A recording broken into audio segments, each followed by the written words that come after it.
ಮಾಡ್ಕೋಬೇಕಂತ ಆಯ್ತವ, ತುಂಬಾ ಹೇಳಿ ಅನಿಸ್ತಾ ಇದೆ. ಹೇಳ್ತಾಯಿ ಮನ್ಸು ಬಿಚ್ಚಿ ಮಾತಾಡವ. ನಂದು 2020 ಮದ್ವೆ ಆಯ್ತು. ಹ್ಮ್ ನನ್ ಇಷ್ಟನೇ ಇರ್ಲಿಲ್ಲ, ಅದು ಫೋರ್ಸ್ಫುಲ್ ಆಗಿ ಮಾಡಿದ್ ಮದ್ವೆ. ಓಕೆ. ಅಂದ್ರೆ ಹುಡ್ಗಂಗೂ ನೀವ್ ಗೊತ್ತಿತ್ತು, ನೀವ್ ನೀವು ಎಲ್ರಿಗೂ ಗೊತ್ತಿತ್ತು ನಂಗೆ ಇಷ್ಟ ಇಲ್ಲ ಅಂತ. ಎಲ್ರಿಗೂ ಮನೇಲಿ ಎಲ್ರಿಗೂ ಗೊತ್ತಿತ್ತು, ಆ ಕಡೆನೂ ಗೊತ್ತಿತ್ತು ಈ ಕಡೆನೂ ಗೊತ್ತಿತ್ತು. ಏನು ಓದ್ತಾ ಇದ್ರಿ ಆಗ? ಡಿಗ್ರಿ ಫೈನಲ್ ಇರಿದ್ದೆ ಅವಾಗ. ಓಕೆ. ಹಾ, ಎಲ್ರಿಗೂ ಗೊತ್ತಿತ್ತು, ಆದ್ರೂ ಫೋರ್ಸ್ಫುಲ್ ಆಗಿ ಮದ್ವೆ ಮಾಡಿದ್ರು. ಅಂದ್ರೆ ಎಲ್ರಿಗೂ ಗೊತ್ತಿದ್ದು ಮದುವೆ ಮಾಡೋ ಆ ಮಟ್ಟಿನ ವ್ಯಕ್ತಿ ಅಂದ್ರೆ ಮನಸ್ಥಿತಿಗಳು ಯಾಕೆ ಬಂತು? ನನ್ಗೇನಂದ್ರೆ ಅಪ್ಪ ಅಮ್ಮ ಇಲ್ಲ. ನನ್ನ 6 ತಿಂಗಳು ಇರುವಾಗ್ಲೇನೆ ಅವ್ರಿಬ್ರು ತೀರ್ಕೊಂಡ್ರು. ಓಕೆ. ಆಮೇಲೆಲ್ಲ ನಮ್ಮ ಅತ್ತೆ, ನಮ್ ಸೋದರ ಅತ್ತೆನೆ ನೋಡ್ಕೊಂಡ್ರು ನನ್ಗೆ. ಹಂಗ್ ನನ್ ಡಿಗ್ರಿ ಓದ್ತಾ ಇದ್ದೆ. ಅವ್ರಿಗೆ ನಂದೇನೋ ನನ್ನ ಕಾಲೇಜಲ್ಲಿ ಏನೋ ಸ್ವಲ್ಪ ಇದು ಯಾರ ಜೊತೆನೋ ಮಾತಾಡೋದು ಮಾಡ್ತಿದ್ದೆ, ಅದು ಸ್ವಲ್ಪ ಮನೇಲಿ ಗೊತ್ತಾಯ್ತು. ಓಕೆ, ಒಂದ್ ನಿಮಿಷ. ಇಲ್ಲಿ ತಂದೆ ತಾಯಿಗೆ ಏನಾಗಿತ್ತವ? ಅಪ್ಪನ್ HIV ಇತ್ತಂತೆ. ಹಾಗಾಗಿ ಅದು ಅಮ್ಮನ್ ಗೊತ್ತಾಗಿ ಅಮ್ಮ ಸೂಸೈಡ್ ಮಾಡ್ಕೊಂಡ್ರು. ಸ್ವಲ್ಪ ದಿನದಲ್ಲೇ. ಅವಾಗ್ಲೆಲ್ಲ ಮೊದ್ಲೆಲ್ಲ HIV ಅಂದ್ರೆ ಅಷ್ಟೊಂದೇನ್ ಇರ್ಲಿಲ್ಲ. ಅಂದ್ರೆ ಇರ್ಲಿಲ್ಲ, ಮೆಡಿಸನ್ಸ್ ಅದು ಎಲ್ಲ ಊರಲ್ಲಿ ಮಾತಾಡೋದಾಗ್ಲಿ, ಅದಕ್ಕೆ ಆ ಊರಲ್ಲಿ ಜನ ಮಾತಾಡೋದಕ್ಕೆ ಆಲ್ಮೋಸ್ಟ್ ನಮ್ಮ ಅಪ್ಪ ಅದ್ರಲ್ಲಿ ಅವರು ನೊಂದು. ಅಂದ್ರೆ ಕಾಯಿಲೆ ಬಗ್ಗೆ ಒಂದು ಮಡಿವಂತಿಕೆ ಇದ್ದ ಕಾಲ ಅದು. ಹಾ, ಒಂದ್ 20-25 ವರ್ಷದಿಂದ ಅದೇ ತರ ಇತ್ತಲ್ವಾ. ಇವನ್ ನಿಮ್ ತಾಯಿ ನೇಣ ಅಂದ್ರೆ ಆತ್ಮಹತ್ಯೆ ಮಾಡ್ಕೊಳ್ತಾರೆ ಅಂದ್ರೆ ಯೋಚನೆ ಮಾಡಿ ಅದು ಯಾವ ಸ್ಥಿತಿಲಿ ಇತ್ತದು ಅಂತ. ಆ ಪಪ್ಪನ್ ತುಂಬಾ ಜನ ಕಾಟ ಕೊಡ್ತಿದ್ರು, ಹೊರಗಡೆ ಕೂರೋ ಆಗಿದ್ವಿಲ್ಲ, ಹಾಗೆಲ್ಲ ಇತ್ತಂತ ಅವಾಗೆಲ್ಲ. ಬಟ್ ಯಾಕೆ ಅಲ್ಲಿ ಅಂದ್ರೆ ತಂದೆ ವರ್ತನೆ ಸ್ವಲ್ಪ ಏನೋ ಏರುಪೇರು ಆಗಿತ್ತ? ಹಾ, ಅವ್ರು ಏನೋ ಯಾರಿಗೋ ಮುಂಬೈಯಲ್ಲಿ ಇದ್ದಿದ್ರು, ಅವರು ಬ್ಲಡ್ ಕೊಡಕ್ ಹೋಗಿ ಅದು ಏನೋ ಬೇರೆಯವ್ರ ಚುಚ್ಚಿರೋ ಸಿರನ್ ಇವ್ರಿಗೆ ಚುಚ್ಚಿದ್ರಂತ ಇಂಜೆಕ್ಷನ್. ಅಂದ್ರೆ ಸ್ವಯಂ ಅವರ ಅಪರಾಧದ ಅಥವಾ ಅವರೇನೋ ತಪ್ಪದಾರಿ ಹಿಡ್ದಿದ್ದಲ್ಲ? ಇಲ್ಲ ಇಲ್ಲ ಇಲ್ಲ, ಆ ತರದ್ದಲ್ಲ, ಇಂಜೆಕ್ಷನ್ ಇಂದ ಬಂದಿರೋದು, ಡಾಕ್ಟರ್ ಮಾಡಿರೋ ಎಡವಟ್ಟುಗಳು. ಹಾ, ಹಾಗಾಗಿ ಅವ್ರು ಇಲ್ಲಿ ಊರಲ್ಲೆಲ್ಲ ತುಂಬಾ ಜನ ತುಂಬಾ ತರ ಮಾತಾಡೋದು, ಹಾಗೆ ಯಾರು ಮನೆಗ್ ಬರ್ತಿರ್ಲಿಲ್ಲ, ಮಾತಾಡಿಸ್ತಾ ಇರ್ಲಿಲ್ಲ. ಹಂಗಾಗಿ ಅಪ್ಪ ಒಂಥರ ಡಿಪ್ರೆಸ್ ಆಗಿ ಹೋಗ್ಬಿಟ್ಟಿದ್ರು. ಆಯ್ತು, ಅಮ್ಮ ಅಂತೂ ಈ ತರ ಎಲ್ಲ ಮಾಡ್ಲಿಕ್ತಾರಲ್ಲ, ಈಗ ನಾ ಹೆಂಗಿರ್ಬೇಕು, ಮುಂದಿನ ಜೀವನ ನಂದು ಏನು ಅಂತ ಅನ್ಕೊಂಡ್ ಅವ್ರು ಸೂಸೈಡ್ ಮಾಡ್ಕೊಂಡ್ಬಿಟ್ರು. ಹಾಗಾಗಿ ನಮ್ಮ ಅತ್ತೆನೆ ನೋಡ್ಕೊಂಡ್ರು. ಓದ್ತಾ ಇದ್ದೆ ಹಾಗೆ, ಏನು ಅದು ಏಜೆ ಹಾಗೆ. ಓದ್ತಾ ಇದ್ರಿ. ಅತ್ತೆ ಅಂದ್ರೆ ನಿಮ್ಮ ಅಪ್ಪನ ಅಕ್ಕ. ಓಕೆ. ಇಲ್ಲಿ ಕಾಲೇಜ್ ಸಮಯದಲ್ಲಿ ಏನೋ ಸ್ವಲ್ಪ ಹುಡುಗರ ಜೊತೆ ಬೆರೀತಾ ಇದ್ದಿದ್ದು ಅವ್ರಿಗೆ ಇಷ್ಟ ಇರ್ಲಿಲ್ಲ? ಹಾ, ಇಷ್ಟ ಇರ್ಲಿಲ್ಲ. ಅಂದ್ರೆ ಬೆರೀತಾ ಇದ್ದಿದ್ದು ಅಂದ್ರೆ ಹೌದಾ, ಪ್ರೀತಿ ಇತ್ತ ಅಥವಾ ಸುಮ್ನೆ ಬೆರೀತಾ ಇದ್ರ? ಇಲ್ಲ, ನಾವು ಪ್ರೀತಿ ಮಾಡ್ತಿದ್ವಿ.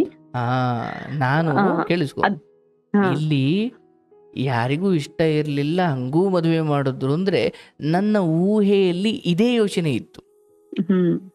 ಅಂದ್ರೆ ಒಂದು ಹೆಣ್ಮಗಳನ್ನ ಮಡ್ಲಲ್ಲಿ ಇಟ್ಕೊಂಡು ಕೆಂಡ ಅಂತ ಭಾವಿಸ್ಬೇಕು, ಅಷ್ಟು ಬೇಗ ಕಳಿಸ್ಬೇಕು ಅಂದ್ರೆ ಏನೋ ಆಗಿರ್ಬೇಕಲ್ಲ. ಆಯ್ತು, ಈ ಕಾಲೇಜಲ್ಲಿ ಅಂದ್ರೆ ಅದು ಎಷ್ಟು ವರ್ಷದ ಪ್ರೀತಿ? ಅದು ಆವಾಗ 4 ವರ್ಷದ ಪ್ರೀತಿ ಇತ್ತು. ಮನೆಯವ್ರಿಗೆ ಹೇಗ್ ಗೊತ್ತಾಯ್ತು ಅದು? ಅದು ಮನೆಯಲ್ಲಿ ಅದು ಏನೋ ನಮ್ಮ ಅಣ್ಣಂಗ್ ಗೊತ್ತಾಗಿತ್ತು. ಅದು ಫಸ್ಟ್ ಒಂದ್ಸಲ ಯಾರೋ ಅವ್ರ ಫ್ರೆಂಡ್ಸ್ ಹೇಳಿದ್ರಂತ. ಆವಾಗ ಹುಡುಗನ್ ಮನೆಗೆ ಹೋಗಿ ತುಂಬಾ ಗಲಾಟೆ ಮಾಡಿದ್ದ. ಅದು ಹುಡ್ಗನೂ ಅಲ್ಲಿ ಇರ್ಲಿಲ್ಲ, ಅವನು ಬೇರೆ ಕಡೆ ಇರ್ತಿದ್ರು, ನಾನು ಬೇರೆ ಕಡೆ ಇರ್ತಿದ್ದೆ, ನಮ್ಮ ಅಣ್ಣ ಬೇರೆ ಕಡೆ ಇರ್ತಿದ್ರು. ಅಣ್ಣ ಅಂದ್ರೆ ನಿಮ್ಮ ಅತ್ತೆಯ ಮಗ? ಇಲ್ಲ ಇಲ್ಲ, ನನ್ನ ಅಣ್ಣ ಸ್ವಂತ. ನೀವಿಬ್ರು ಮಕ್ಕಳ? ನಾವಿಬ್ರು ಮಕ್ಕಳು. ಓಕೆ. ಸ್ವಂತ ಅಣ್ಣ ಹೋಗಿ ಅಲ್ಲಿ ಜಗಳ ಮಾಡಿದ್ದ? ಅವ್ರ ಮನೆಗೆ ಹೋಗಿ ತುಂಬಾ ಜಗಳ ಮಾಡ್ದ. ಅವನಂದ, ನಿಮ್ಮ ಅಣ್ಣ ಒಂದ್ಸಲ ಆದ್ರೂ ಹೇಳು ನಮ್ ಬಗ್ಗೆ, ನೋಡಮ್ಮ ಅವಾಗ ಏನಂತಾನ ಅದ್ರ ಮ್ಯಾಗ ಡಿಸೈಡ್ ಮಾಡಮ್ ಏನಾದ್ರು. ಅವ್ರು ಆತರ ಹೋಗೆಲ್ಲ ಜಗಳ ಮಾಡಿದ್ರ ಮನ್ಯಾಗ ಚಲೋ ಅಲ್ಲ, ತಂಗಿ ಇರ್ತಾಳ, ಮತ್ ಎಲ್ರು ಇರ್ತಾರ, ಮಾತಾಡೋದಿದ್ರ ನನ್ ಜೊತೆ ಮಾತಾಡಂತ ಹೇಳು ಅಂತ ಅವ್ರಂದ್ರು. ಆಯ್ತು, ನಾನು ಹೇಳ್ತೀನಿ ಅಂದೆ. ಅಷ್ಟೊತ್ತಿಗೆ ನಮ್ ಅತ್ತೆ ಮಗಳು ಇರ್ತಾಳಲ್ಲ, ಅವ್ಳು ಬಂದು ಕೇಳಿಸ್ಕೊಂಡ್ಲು ನಮ್ಮಿಬ್ರು ಮಾತೆಲ್ಲ. ಕೇಳಿಸ್ಕೊಂಡ್ ಆಯ್ತಾ, ಅದೇ ಫೋನ್ ತಗೊಂಡು ಆಯ್ತಾ ಹುಡ್ಗನ್ ಬೈದು ನಮ್ ಮನೇಲೆಲ್ರಿಗೂ ಹೇಳಿ ಆಯ್ತು. ಅದಾದ ಒಂದ್ 3-4 ದಿವಸಕ್ಕೆ ಮದ್ವೆ ಮಾಡ್ಬಿಟ್ರು ಎಲ್ರು. ನಂಗೆ ಇಷ್ಟ ಇಲ್ಲ ಅಂತ ಹೇಳ್ದೆ, ಅಂದ್ರು ಇಲ್ಲ ಮದ್ವೆ ಮಾಡ್ಕೊಳ್ಳೇಬೇಕು. ಹಾ, ಗೊತ್ತದ್ ಸಂಡೆ ಗೊತ್ತಾಗಿದೆ ನಂದು. ಹುಡುಗನೆಲ್ಲ ಒಂಚುದ್ರು ಅಂತ ನಮ್ಮ ಅತ್ತೆ ಮಗನನ್ನೇ ಮಾಡ್ಬಿಟ್ರು. ನಂಗೆ ಇಷ್ಟ ಇಲ್ಲ ಅಂದ್ರುನು ಮಾಡ್ಬಿಟ್ರು ಅವ್ರು. ಇಲ್ಲ, ಮಾಡ್ಕೊಳ್ಳೇಬೇಕು, ನಿಂಗೇನು ಬೇರೆ ಏನು ಇಲ್ಲ, ನಾವ್ ಬೇರೆ ಎಲ್ಲೂ ಹೊರಗಡೆ ನಿಂಗ್ ಕೊಡಲ್ಲ. ಬಟ್ ಆ ಹುಡ್ಗಂಗ್ ಗೊತ್ತಾಯ್ತಾ 4 ದಿನದಲ್ಲಿ ಆಗಿದ್ದು? ಅವನಿಗೆ ಗೊತ್ತಿರ್ಲಿಲ್ಲ, ಮದ್ವೆ ಆ ದಿವ್ಸನೇ ಗೊತ್ತಾಗಿತ್ತು. ಹೆಂಗ್ ಗೊತ್ತಾಯ್ತು? ಅದು ಫೋಟೋಸ್ ಎಲ್ಲ ಕಳಿಸ್ತಾರಲ್ವ ಈ ಮದ್ವೆ ಆಗಿರೋದು. ಇವರೇ ಕಳಿಸಿದ್ದ? ಇವ್ರಂತ ಅವನಿಗಂತ ಏನು ಪರ್ಟಿಕ್ಯುಲರ್ ಆಗಿ ಕಳ್ಸಿಲ್ಲ, ಊರಲ್ಲಿ ಹಿಂಗ್ ಕಳಿಸಿದ್ರು. ಅವರೆಲ್ಲ ಫ್ರೆಂಡ್ಸ್ ಹೋಗಿ ಅವನಿಗೆ ಹಾಕಿ ಅವ್ನ್ ನೋಡಿದಾಗ ಗೊತ್ತಾಯ್ತು. ನನ್ನ ಹತ್ರ ಆಗ ಫೋನ್ ಇರ್ಲಿಲ್ಲ, ಒಂದ್ ವರ್ಷದವರೆಗೂ ಫೋನ್ ಇರ್ಲಿಲ್ಲ. ಅದು ನನ್ ಮುಂಬೈ ಕರ್ಕೊಂಡೋಗಿ ಮದ್ವೆ ಮಾಡ್ಸಿದ್ರು. ಮುಂಬೈಗೆ? ಹಾ, ಮುಂಬೈ ಕರ್ಕೊಂಡೋಗಿ. ನನಗೆ ಹೊಸದದು, ಮುಂಬೈ ಒಂದ್ಸಲ ಹೋಗಿರ್ಲಿಲ್ಲ, ಫಸ್ಟ್ ಟೈಮ್ ಹೋದೆ. ಬಟ್ ಕರ್ಕೊಂಡು ಹೋಗೋ ಉದ್ದೇಶ ಏನು? ಇಲ್ಲಿದ್ರೆ ಮತ್ತೆ ಅವ್ನಿಗೆ ಏನಾದ್ರು ಮದ್ವೆ ಆಗಂಗಳ, ಮನೆಯಿಂದ ಏನಾದ್ರು ಹೋದ್ರೆ ಏನ್ ಮಾಡ್ಬೇಕು? ಅಲ್ಲಿ ಏನ್ ವ್ಯವಸ್ಥೆ? ಅಲ್ಲಿ ಯಾರಿದ್ರು? ಅಲ್ಲಿ ಅದೇ ನಮ್ಮ ಅತ್ತೆ ಮಗ ಅಲ್ಲೇ ಇರ್ತದ, ಅವನು ಯಾವಾಗ್ಲೂ ಅಲ್ಲೇ ಇರೋದು ಅವನು. ಓಕೆ ಓಕೆ, ಅದು ಒಂದು ಕಾರಣ. ಅಲ್ಲೇ ಹೋಗಿ ಮದ್ವೆ ಮಾಡಿದ್ರು. ಅಂದೇನ ಇನ್ನು ಬೇಡ, ಬೇಕಾದ್ರೆ ನಾನು ಮಾತಾಡೋದ್ ಬಿಡ್ತೀನಿ, ಎಲ್ಲ ಬಿಡ್ತೀನಿ, ಬಟ್ ಇನ್ನೂ ಆಗೋದ್ ಬೇಡ, ಇನ್ನೊಂದ್ ಸ್ವಲ್ಪ ಟೈಮ್ ಕೊಡಿ ನನ್ಗೆ ಅಂತಂದ್ರು. ಕೊಡ್ಲಿಲ್ಲ. ಇಲ್ಲ, ನೀ ಆಗ್ಲೇಬೇಕು, ನಾವ್ ಇಷ್ಟು ದಿನ ನಿಂಗ್ ಸಾಕಿದ್ವಿ ಅಂದ್ಮೇಲೆ ಈಗ ನಮ್ ಮಾತ್ ನೀ ಕೇಳಲೇಬೇಕು ಅಂತಂದ್ ಏನೇನೋ ಹೇಳಿ ಅದು ಮಾಡಿ ಆಯ್ತು. ಅವತ್ ಮದ್ವೆ ಮಾಡಿದ್ರು. ಆವತ್ತಿಂದ ಇವತ್ತರೆಗೂ ಒಂದಿನ ಖುಷಿಯಾಗಿಲ್ಲ ಅಣ್ಣ.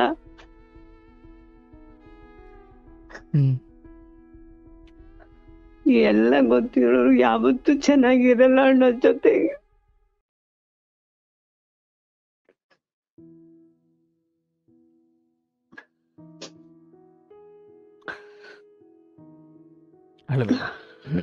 ಆ ಹುಡುಗನ್ನು ಮರೆಯಕ್ಕಾಗಲ್ಲ, ಇವನ್ ಜೊತೆನೂ ಚೆನ್ನಾಗಿರಕ್ ಆಗ್ತಿಲ್ಲ.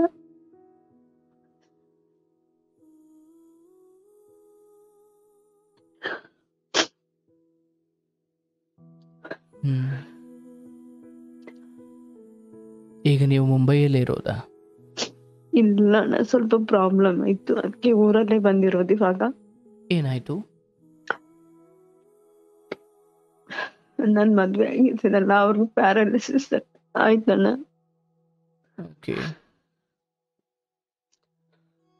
ಹಾಗಾಗಿ ಇವಾಗ ಒಂದ್ 9 months ಆಯ್ತು ಇಲ್ಲೇ ಇದೀವಿ ಊರಲ್ಲೇ. ಅಂದ್ರೆ ಆತನ ಜೊತೆನೆ ಇಲ್ಲಿದ್ದೀರಿ? ಎಲ್ಲಣ್ಣ? ಹಾ, ಇಲ್ಲೇ ಇರೋದು ಇವಾಗ, ಎಲ್ರು ಊರಲ್ಲೇ ಇರೋದು, ಗುಲ್ಬರ್ಗದಲ್ಲಿ. ಓಕೆ, ಅವ್ರ ಸೇವೆ ಮಾಡ್ತಿದ್ದೀರಿ ಈಗ? ಹಾ, ಮಾಡ್ತಿದ್ದೀನಿ.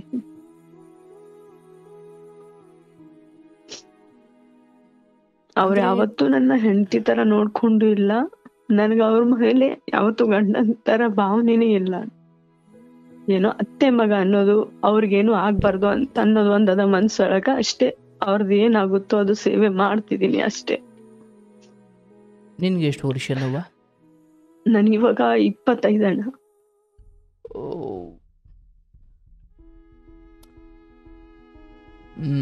ಬಟ್ ಅಂದ್ರೆ ಇವ್ರಿಗೆಲ್ಲ ಗೊತ್ತಾ ನೀನ್ ಚೆನ್ನಾಗಿಲ್ಲ, ನೀನ್ ನೀನ್ ಖುಷಿಯಾಗಿಲ್ಲ?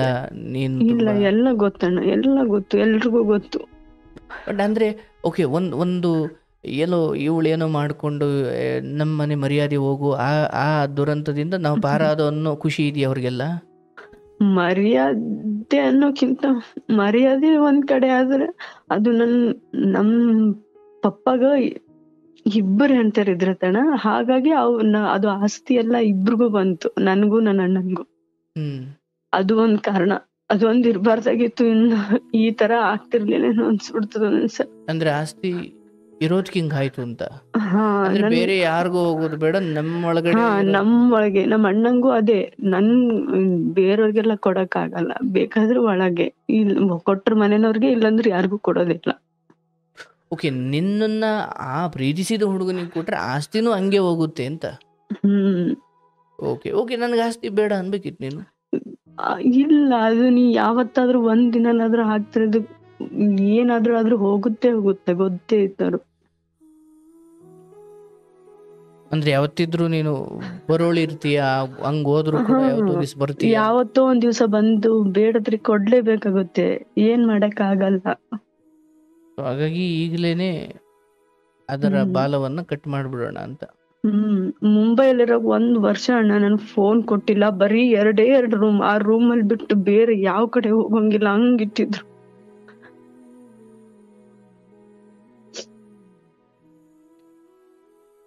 ಇವಾಗ ಕೂಡ ಎಷ್ಟು ಸೇವೆ ಮಾಡ್ತೀನಿ, ಏನಂತಾರೆ ಅದೆಲ್ಲ ಮಾಡ್ತೀನಿ, ನನ್ ಶಕ್ತಿ ಮೀರಿಕೆ ಎಲ್ಲ ಮಾಡ್ತೀನಿ. ಬಟ್ ಆದ್ರೂ ಇವಾಗೂ ನನ್ ಜೊತೆ ಕರೆಕ್ಟ್ ಆಗಿ ಮಾತಾಡಲ್ಲ, ನನ್ ಜೊತೆ ಏನೇನು ನಾ ಯಾರು ಅನ್ನೋವಾಗಿರ್ತಾರ. ಪ್ರತಿ ಮಾತಿಗೊಂದ್ಸಲ ಅಂತಾರ, ಅವಿ ನೀನ್ ನನ್ ಜೊತೆ ಮಾತಾಡಕ್ ಹೋಗ್ಬೇಡ, ನೀನ್ ಸುಮ್ನಿರು, ನಾನು ಏನ್ ಹೇಳದಿದ್ರು ನಮ್ ತಾಯಿಗೆ ಹೇಳ್ತಿದೀನಿ, ನಾನು ನಿನಗ್ ಏನು ಹೇಳ್ತಾ ಇಲ್ಲ, ನೀನ್ ಮಾತಾಡ್ಬೇಡ ನನ್ ಜೊತೆ, ಇಲ್ಲಿ ಮೊದ್ಲು ನನ್ ರೂಮ್ ಇಂದ ಹೊರಗೆ ಹೋಗು.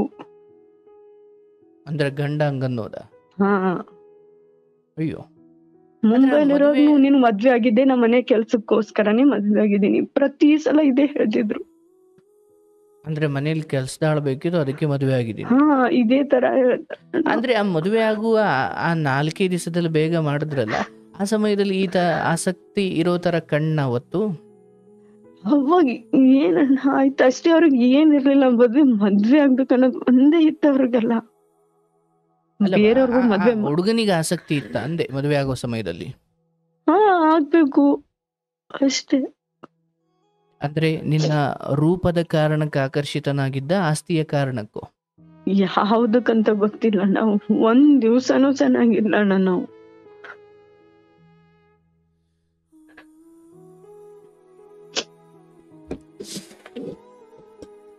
ಅಂದ್ರೆ ನಮ್ಮ ತಂಗಿ ಈಗ ಇಷ್ಟವಿಲ್ಲದ ಮದುವೆ ಆಗಿ ನರಕ ಅನುಭವಿಸೋದ್ರ ಬಗ್ಗೆ ಬೇಜಾರಾಗುತ್ತಪ್ಪ ಅನ್ನೋ ಭಾವನೆ ಅಣ್ಣನ ಅಥವಾ ಅಣ್ಣನ ಮನಸ್ಥಿತಿ ಹಂಗಿಲ್ಲ. ಒಟ್ನಲ್ಲಿ ಆಸ್ತಿ ಎಲ್ಲೂ ಹೋಗದಂಗೆ ಇಲ್ಲೇ ಉಳ್ಕೊಳ್ಬೇಕು. ಅವ್ ಆಯ್ತು, 1 ವರ್ಷ ಹಂಗಿಟ್ರು. ಆಮೇಲೆ ನನಗ್ ಮನೆಗ್ ಇರಕ್ ಆಗ್ಲಿಲ್ಲ, ಹಾಗೂ ಮಾಡಿ ಕೆಲ್ಸಕ್ ಹೋಗಕ್ ಸ್ಟಾರ್ಟ್ ಮಾಡ್ದೆ. ಆಮೇಲೆ ಒಂದ್ ಸ್ವಲ್ಪ ದಿವ್ಸ ಆದ್ಮೇಲೆ ಫೋನ್ ಕೊಟ್ರು, ಹಂಗೆ ಕೆಲ್ಸ ಅದು ಮಾಡ್ತಿದ್ದೆ. ಎಲ್ಲ ಚೆನ್ನಾಗಿದ್, ಬರ್ರಿ ಏನಿಲ್ಲ ನಾ ಅವ್ರು ಹೇಳ್ದಂಗ್ ಕೇಳ್ಕೊಂಡ್ ಬಿದ್ದಿರ್ಬೇಕು ಅಷ್ಟೇ. ಏನು ಮಾಡಂಗಿಲ್ಲ, ಏನಿಲ್ಲ. ಏನಾದ್ರು ಅಂದ್ರೆ ನನ್ ಮಾತ್ ಕೇಳೋದಿಲ್ಲ, ನಿಂದ್ ಎಷ್ಟದ ಅಷ್ಟ್ ನೋಡ್ಕೋ, ನೀ ಜಾಸ್ತಿ ಮಾತಾಡೋದಿಲ್ಲ, ಬರೀ ಯಾವತ್ತು ಇದು ಒಂದೇ ಹೇಳ್ತಾರಣ್ಣ. ಅಂದ್ರೆ ಅತ್ತೆ ಚೆನ್ನಾಗಿದ್ರ ನಿಮ್ ಜೊತೆ? ಅತ್ತೆ ಇರ್ತಾರೆ, ಬಟ್ ಅವ್ರೇನು ಅನ್ನೋದಿಲ್ಲ. ಮದ್ವೆ ಆಗಿದೆ ಆಯ್ತು, ಇವಾಗ ಇರ್ಬೇಕು ಅಷ್ಟೇ. ಸೊ ಅವ್ರು ಹೇಳ್ದಂಗ್ ಕೇಳ್ಕೊಂಡು ಇರ್ಬೇಕು. ಅವರಿಂದ ಏನ್ ತೊಂದ್ರೆ ಇಲ್ಲ ನನಗೆ, ಏನಿರೋದು ಇವ್ರಿಂದನೂ ತೊಂದ್ರೆ ಇಲ್ಲ, ಬಟ್ ಮನ್ಸಿಗೆ ನೆಮ್ಮದಿ ಇಲ್ಲ ಅಷ್ಟೇ. ಮಾತಿಗೊಂದ್ಸಲ ನಿಂದೆಲ್ಲ ಗೊತ್ತದ ಬಿಡು, ನೀ ಸುಮ್ನಿರು. ಅಂದ್ರೆ ನಿಮ್ಮ ಹಳೆ ಕತೆ ಗೊತ್ತಿರೋದೇ ಇಲ್ಲಿ ಶಾಪ ಆಯ್ತಾ? ಹಾ ಅಣ್ಣ, ಅದೇ ಶಾಪ ಆಯ್ತು.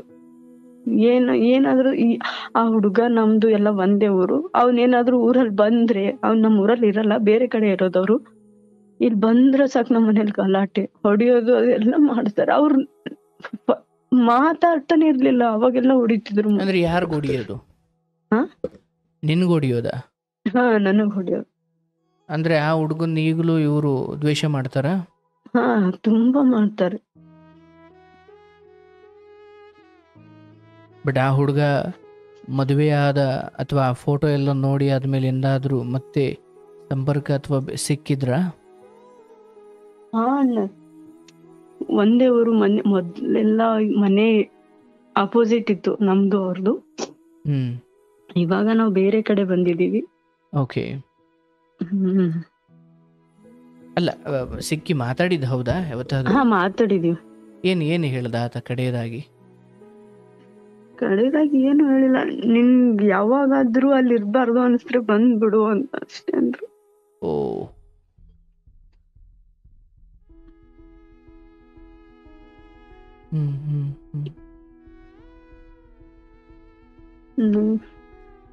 ಅಷ್ಟೇ ಅಷ್ಟೇ.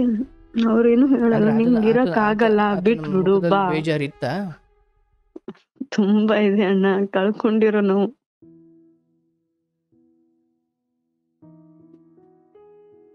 ಅವನೆಲ್ಲಾ ಫ್ರೆಂಡ್ಸ್ ಹೇಳ್ತಾರ, ನನ್ ಫ್ರೆಂಡ್ಸ್ ಕೂಡ ಹೇಳ್ತಾರ, ನೀ ಯಾಕ ಮಿಸ್ ಮಾಡ್ಕೊಂಡಿದ್ದು ಒಂದು. ಎಷ್ಟ್ ಅಣ್ಣ ತುಂಬಾ ನೋವು ಪಟ್ಟಾರ ನಿನ್ ಸಲುವಾಗಿ. ಅವನ್ ಫ್ರೆಂಡ್ಸ್ ಹೇಳ್ತಾರ, ನನ್ ಫ್ರೆಂಡ್ಸ್ ಎಲ್ರು ಹೇಳ್ತಾರ, ಊರಲ್ಲೂ ಹೇಳ್ತಾರ ಗೊತ್ತಿರೋರು. ಸುಮ್ನೆ ನೀ ಮದ್ವೆ ಆಗಿ ನಿನ್ ಜೀವನ ಹಾಳು ಮಾಡ್ಕೊಂಡಿ, ಎಷ್ಟ್ ಚಲೋ ಇದ್ದು ನಾವು ಸುಮ್ ಮಾಡ್ಕೊಂಡ್ ಹೋಗ್ಲಿಲ್ಲ. ಬಟ್ ಮನೆ ವಾತಾವರಣ ಹೇಗೆ ಉಸಿರು ಕಟ್ಟಿಸುವ ವಾತಾವರಣ ಅಂತ ಅವರಿಗೆಲ್ಲ ಗೊತ್ತಿಲ್ವಾ? ಗೊತ್ತಿತ್ತು, ಬಟ್ ಅದೇ ನನ್ ಮೇಲೆ ಅವ್ರಿಗೇನು ಕೋಪ ಇಲ್ಲ ಅಷ್ಟೇ. ನಿಂಗಿರಕಾದ್ರೆ ಇರಮ್ಮ, ಇಲ್ಲಂದ್ರೆ ಬಂದ್ಬಿಡು, ನಾನಿದೀನಿ, ಯಾರಿರ್ಲಿ ಬಿಡ್ಲಿ, ನಿಂಗೆ ಯಾರು ಇಲ್ಲ ಅಂತ ನೀ ಏನು ಅನ್ಕೋಬೇಡ, ನಾನಿದೀನಿ ಅಂತ ಯಾವಾಗ್ಲೂ ಹೇಳ್ತಿರ್ತಾರಣ್ಣ. ಯಾರು? ನಾ ಮೊದ್ಲೇನು ಪ್ರೀತಿಸಿದ ಪ್ರೀತಿ ಹುಡುಗ ಮಾಡ್ತಿದ್ನಲ್ಲ ಹುಡುಗ. ಅಂದ್ರೆ ಯಾವಾಗ್ಲೂ ಹೇಳ್ತಿರ್ತಾರೆ ಅಂದ್ರೆ ಈಗಲೂ ಯಾವ ಇದೆಯಾ? ಇವಾಗ ಏನಿಲ್ಲ ಅಣ್ಣ,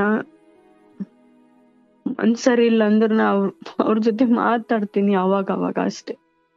ಹೌದಾ? ಹ್ಮ್ ಓಕೆ. ಬಟ್ ಯಾವ್ದಾದ್ರು ಅನ್ಸಿದ್ಯಾ ಓಕೆ ಬೇಡಪ್ಪ, ನನ್ನ ಹಿತವನ್ನ ಬಯಸದ ಇವ್ರು ಯಾರ್ದು ಮರ್ಯಾದೆಗೋಸ್ಕರ ನನ್ನ ಜೀವನ ಬಲಿ ಕೊಡೋದು ಬೇಡ, ನಾನು ಹೋಗ್ಬಿಡೋಣ, ಅಥವಾ ಆ ರೀತಿ ಅವ್ರು ಕರೆದ ಕಡೆ ಅಥವಾ ಆ ರೀತಿ ಹೋಗೋಣ ಅಂತ ಅನ್ಸಿದ್ದ ಯಾವತ್ತಾದ್ರೂ ಅನ್ಸಿದ್ದ? ಹೌದಾ? ಅನ್ಸುತ್ತೆ ಅಣ್ಣ, ಬಟ್ ಇವಾಗಿರೋ ಪರಿಸ್ಥಿತಿಲಿ ಹೋದ್ರೆ ಬೇರೆನೆ ಅಪವಾದ ಆಗ್ಬಿಡ್ತಾರಲ್ಲ. ಏನ್ ಅಪವಾದ ಆಗ್ತಾರೆ? ಇವಾಗ ಅವ್ರು ನಾನ್ ಮದ್ವೆ ಆದ ಹುಡುಗನ್ ಇವಾಗ ಅವ್ರಿಗೆ ಏನು ಮಾಡಕ್ಕಾಗಲ್ಲ, ಬಿಡಕ್ಕಾಗಲ್ಲ, ಈ ತರ ಆಗಿದೆ ಅಂತ ಹೋಗಿದ್ದಾಳೆ ಅಂತ ಆ ಕಡೆ ಜನಕ್ಕೂ ಅನ್ಸುತ್ತೆ, ಎಲ್ರಿಗೂ ಅದೇ ಅಂದ್ರೆ ಅನ್ಸುತ್ತೆ. ಪ್ಯಾರಾಲಿಸಿಸ್ ಆಗಿದೆ. ಸೊ ಈಗ ಆತನ ಯಾವ ಚಿಕ್ಕ ಕೆಲಸ ಮಾಡ್ಕೊಳ್ಳುವಷ್ಟು ಅರ್ಹ ಅಥವಾ ಅಷ್ಟು ಶಕ್ತಿ ಇಲ್ಲ. ಸೊ ಇದಾದ್ಮೇಲೆ ಹೋಗಿದ್ದಾಳೆ ಅಂದ್ರೆ ಸೊ ಗಂಡನ ರೋಗವನ್ನು ನೋಡಿ ಹೋದ್ಲು ಅಂತ. ನನ್ ಫುಲ್ ಕ್ಯಾರೆಕ್ಟರ್ ಎಲ್ಲ ಬಿದ್ದೋಗ್ಬಿಡುತ್ತಲ್ಲ, ನಾನು ಹೋಗಕ್ ಆಗಲ್ಲ.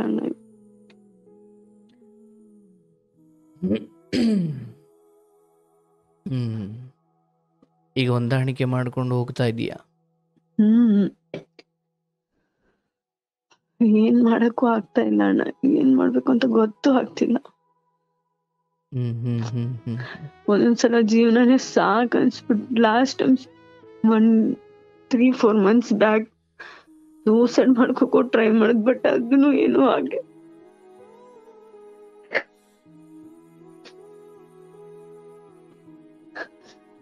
ಮೊದ್ಲಿಂದ ನನಗ್ ಯಾರೆಲ್ಲ ಹೇಳಿ ಮದ್ವೆ ಮಾಡಿಸ್ರು ಅವ್ರು ಕೂಡ ನಂಗ್ ನೋಡಕ್ ಬರ್ಲಿಲ್ಲ ಅಣ್ಣ. ನನ್ನ ಅಣ್ಣನೂ ಬರ್ಲಿಲ್ಲ, ತುಂಬಾ ನೋವಾಯ್ತವ. 1 week ಹಾಸ್ಪಿಟಲ್ ಇದ್ದೆ, ಯಾರ್ಯಾರು ಬರ್ಲಿಲ್ಲ. ಅವತ್ತೇ ಅನ್ಸ್ಬಿಡ್ತು ಯಾರ್ದೋ ಮಾತ್ ಕೇಳಿ ಮದ್ವೆ ಆಗಿ ಇವಾಗ ಯಾರು ಇಲ್ಲ ಅಣ್ಣ. ಎಷ್ಟು ಪ್ರಾಬ್ಲಮ್ಸ್ ಬಂದ್ರು ನಮ್ಮ ಅತ್ತೆ ಅಷ್ಟೇ ನಿಂತ್ ಮಾಡ್ಬೇಕು, ಬೇರೆಯವ್ರು ಯಾರು ಬರಲ್ಲ. ಈಗ ಆಸ್ತಿ ನಿನ್ನ ಪಾಲಿಗೆ ನಿನ್ನ ಹೆಸರಿಗೆ ಬರ್ದಾರ? ಆಸ್ತಿ ನಿನ್ನ ಹೆಸರಿಗೆ ಬರ್ದವ್ರ? ನನ್ನ ಹೆಸರಿಗೆ ಇರೋದಣ್ಣ ಇವಾಗ. ಸೊ ನಿಮ್ ಗಂಡ ಅದ್ರ ಬಗ್ಗೆ ಏನಾದ್ರು ಮಾತಾಡ್ತಾರ? ಇಲ್ಲ ಅಣ್ಣ, ಮಾತಾಡಲ್ಲ. ಅಂದ್ರೆ ಆಸ್ತಿ ಮೇಲೂ ಆಸಕ್ತಿ ಇಲ್ಲ, ನಿನ್ ಮೇಲೂ ಆಸಕ್ತಿ ಇಲ್ವಾ ಇವಾಗ? ಇಲ್ಲ, ಅದು ನನ್ನ ಹೆಸರು ಮೇಲೆ ಯಾವಾಗ ಆಗಿದೆ ಅಂದ್ರೆ ಒಂದು 5 months ಆಯ್ತಣ್ಣ. ಇಷ್ಟ ದಿವ್ಸ ಬೇಕಂತ ಪೆಂಡಿಂಗ್ ಇಟ್ಟಿದ್ರು. ನಾ ಏನಾದ್ರು ಎಲ್ಲಿಗಾದ್ರೂ ಹೋದ್ರೆ ಅನ್ನೋದು ನಂಬಿಕೆ ಇರ್ಲಿಲ್ಲ ಅವ್ರಿಗೆ, ಯಾರಿಗೂ ನಂಬಿಕೆ ಇರ್ಲಿಲ್ಲ, ಇನ್ನೂ ನಂಬಿಕೆ ಇರ್ಲಿಲ್ಲ. ಅವ್ರ ಏನಂತಾರ, ಆರಾಮ್ ಇರ್ಲಿಲ್ಲಲ್ಲ, ಹಂಗಾಗಿ ನಾ ಮಾಡ್ಕೊಂಡೆ ಅಣ್ಣ. ಇವಾಗ ಒಂದ್ 5 months 6 months ಆಯ್ತು. ಇಷ್ಟ ದಿವ್ಸ ನನ್ನ ಹೆಸರ ಮೇಲೆ ಏನೂ ಇರ್ಲಿಲ್ಲ, ಅವ್ರು ಮಾಡೇ ಇರ್ಲಿಲ್ಲ ಯಾರು. ಬೇಕಂತ ಪೆಂಡಿಂಗ್ ಇಟ್ಬಿಟ್ಟಿದ್ರು. ಇವ್ಳು ಮತ್ತೇನಾದ್ರು ಹೋದ್ರೆ ಏನ್ ಮಾಡೋದು ಅಂತ ಹೇಳಿ. ನಾ ಇವಾಗ ಮತ್ ಯಾವಾಗಾದ್ರೂ ಎಮರ್ಜೆನ್ಸಿಗೆ ಏನಾದ್ರು ಬೇಕಾದ್ರೆ ಯಾರು ದುಡ್ಡು ಕೊಡಲ್ಲ, ಅದಕ್ಕೆ ನಾ ಮಾಡ್ಕೊಂಡೆ ಅದನ್ನ ಹೆಸರ ಮೇಲೆಲ್ಲ. ಓಕೆ, ಅಂದ್ರೆ ನೀವೇ ನಿಂತು ಮಾಡ್ಕೊಂಡಿದ್ದ ಅದು? ನಾನೇ ನಿಂತು ಅವ್ರಿಗೆ ಹಾಗಾದ್ಮೇಲೆ ಮಾಡ್ಕೊಂಡೆ. ಬಟ್ ಅವ್ರು ಅದಕ್ಕೆಲ್ಲ ಒಪ್ಪುದ್ರ? ಅವ್ರಿಗೆ ಅವಾಗ ಅಷ್ಟೊಂದೇನು ಇರ್ಲಿಲ್ಲ ಅಣ್ಣ, ಚೇತರ್ಸ್ಕೊಂಡಿರ್ಲಿಲ್ಲ ಅಷ್ಟೊಂದು ಅವಾಗ. ಅಲ್ಲ ನಿಂತ ಅಣ್ಣಂದಿರೆಲ್ಲ ಸೈನ್ ಹಾಕ್ಲಿಕ್ಕೆಲ್ಲ ಒಪ್ಪುದ್ರ ಅಥವಾ ವಿರೋಧ ಮಾಡಿದ್ರ? ಇಲ್ಲ, ಮಾಡಿದ್ರ. ಆಯ್ತು. ಸೊ ಈಗ ಓಕೆ, ಇದು ಸರಿ ಹೋಗುತ್ತೆ, ಅಥವಾ ಆತನು ಒಂದು ದಿವಸ ನನ್ನ ಮೇಲೆ ಆಸಕ್ತನಾಗಿ ಪ್ರೀತಿಯಿಂದ ಮಾತಾಡಿಸೋ ಕಾಲ ಬರುತ್ತೆ ಅಂತ ನಂಬಿಕೆ ಇದೆಯಾ? ನಂಬಿಕೆನೇ ಇಲ್ಲ ಅಣ್ಣ ನನಗೆ. ಆತನಿಗೆ ಏನಾದ್ರು ಚಟ ಇದೆಯಾ? ಅದು ಗುಟ್ಕಾ ತಿನ್ನೋದೊಂದು ಇದೆ ಅಣ್ಣ, ಅದು ಒಂದೇ ಗೊತ್ತು ನನಗೆ, ಮತ್ತೇನು ಗೊತ್ತಿಲ್ಲ.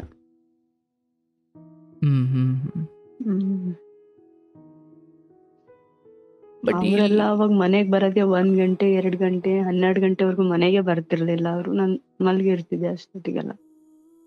ಬರೋದು, ಊಟ ಮಾಡೋದು, ಮಲ್ಕೊಳ್ಳೋದು ಅಷ್ಟೇ.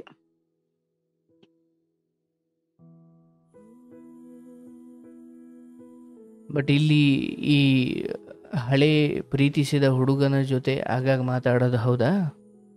ನಾ ಮಾತಾಡ್ತಿರ್ತೀನಿ ಆಗಾಗ.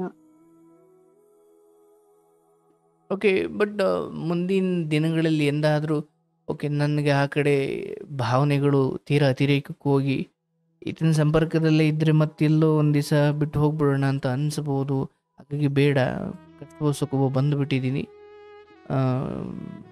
ತಗೊಂಡ್ರೆ ಆಗಲ್ಲ ಅನ್ನೋ ಕಾಲಕ್ಕೆ ಬೇಕಾದರೆ ಬೇರೆ ಪಡೋಣ, ಬಟ್ ಈಗ ಸದ್ಯಕ್ಕೆ ಮಾತಾಡೋದಕ್ಕೆ ಸಂಪರ್ಕದಲ್ಲಿ ಇಟ್ಕೊಳ್ಳೋದಕ್ಕೆ ಬೇಡ ಅಂತ ಅನಿಸಿಲ್ವ ಯಾವತ್ತೂ?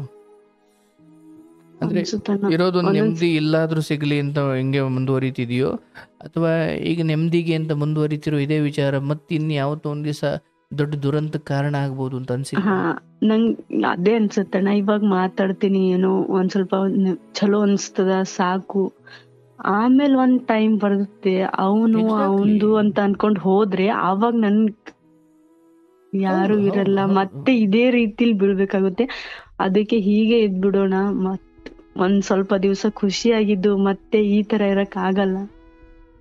ಹೌದವ್ವ, ಈಗ ಆಯ್ತು ನನಗೆ ಪಾಪ ನೀವು ನೋಡಿ, ಬಹುಶಃ ನನ್ನ ಇಷ್ಟು ವರ್ಷದ ಕಾರ್ಯಕ್ರಮದ ಅನುಭವದಲ್ಲಿ ಒಂದು ಪ್ರೀತಿ ಸೋತ ಬಗೆ ಮತ್ತೆ ಒಂದು ಹೆಣ್ಣು ಮಗಳು ಕಾಲೇಜು ಸಮಯದಲ್ಲಿ ಮಾಡಿಕೊಳ್ಳೋ ಒಂದು ಈ ರೀತಿಯ ಚಿಕ್ಕ ಎಡವಟ್ಟು ಮನೆಯವರು ಹೇಗೆ ಸ್ವಾತಂತ್ರ್ಯವನ್ನು ಕಿತ್ಕೊಂಡ್ಬಿಡ್ತಾರೆ ಅನ್ನೋದಕ್ಕೊಂದು ಉದಾಹರಣೆ ಇದು.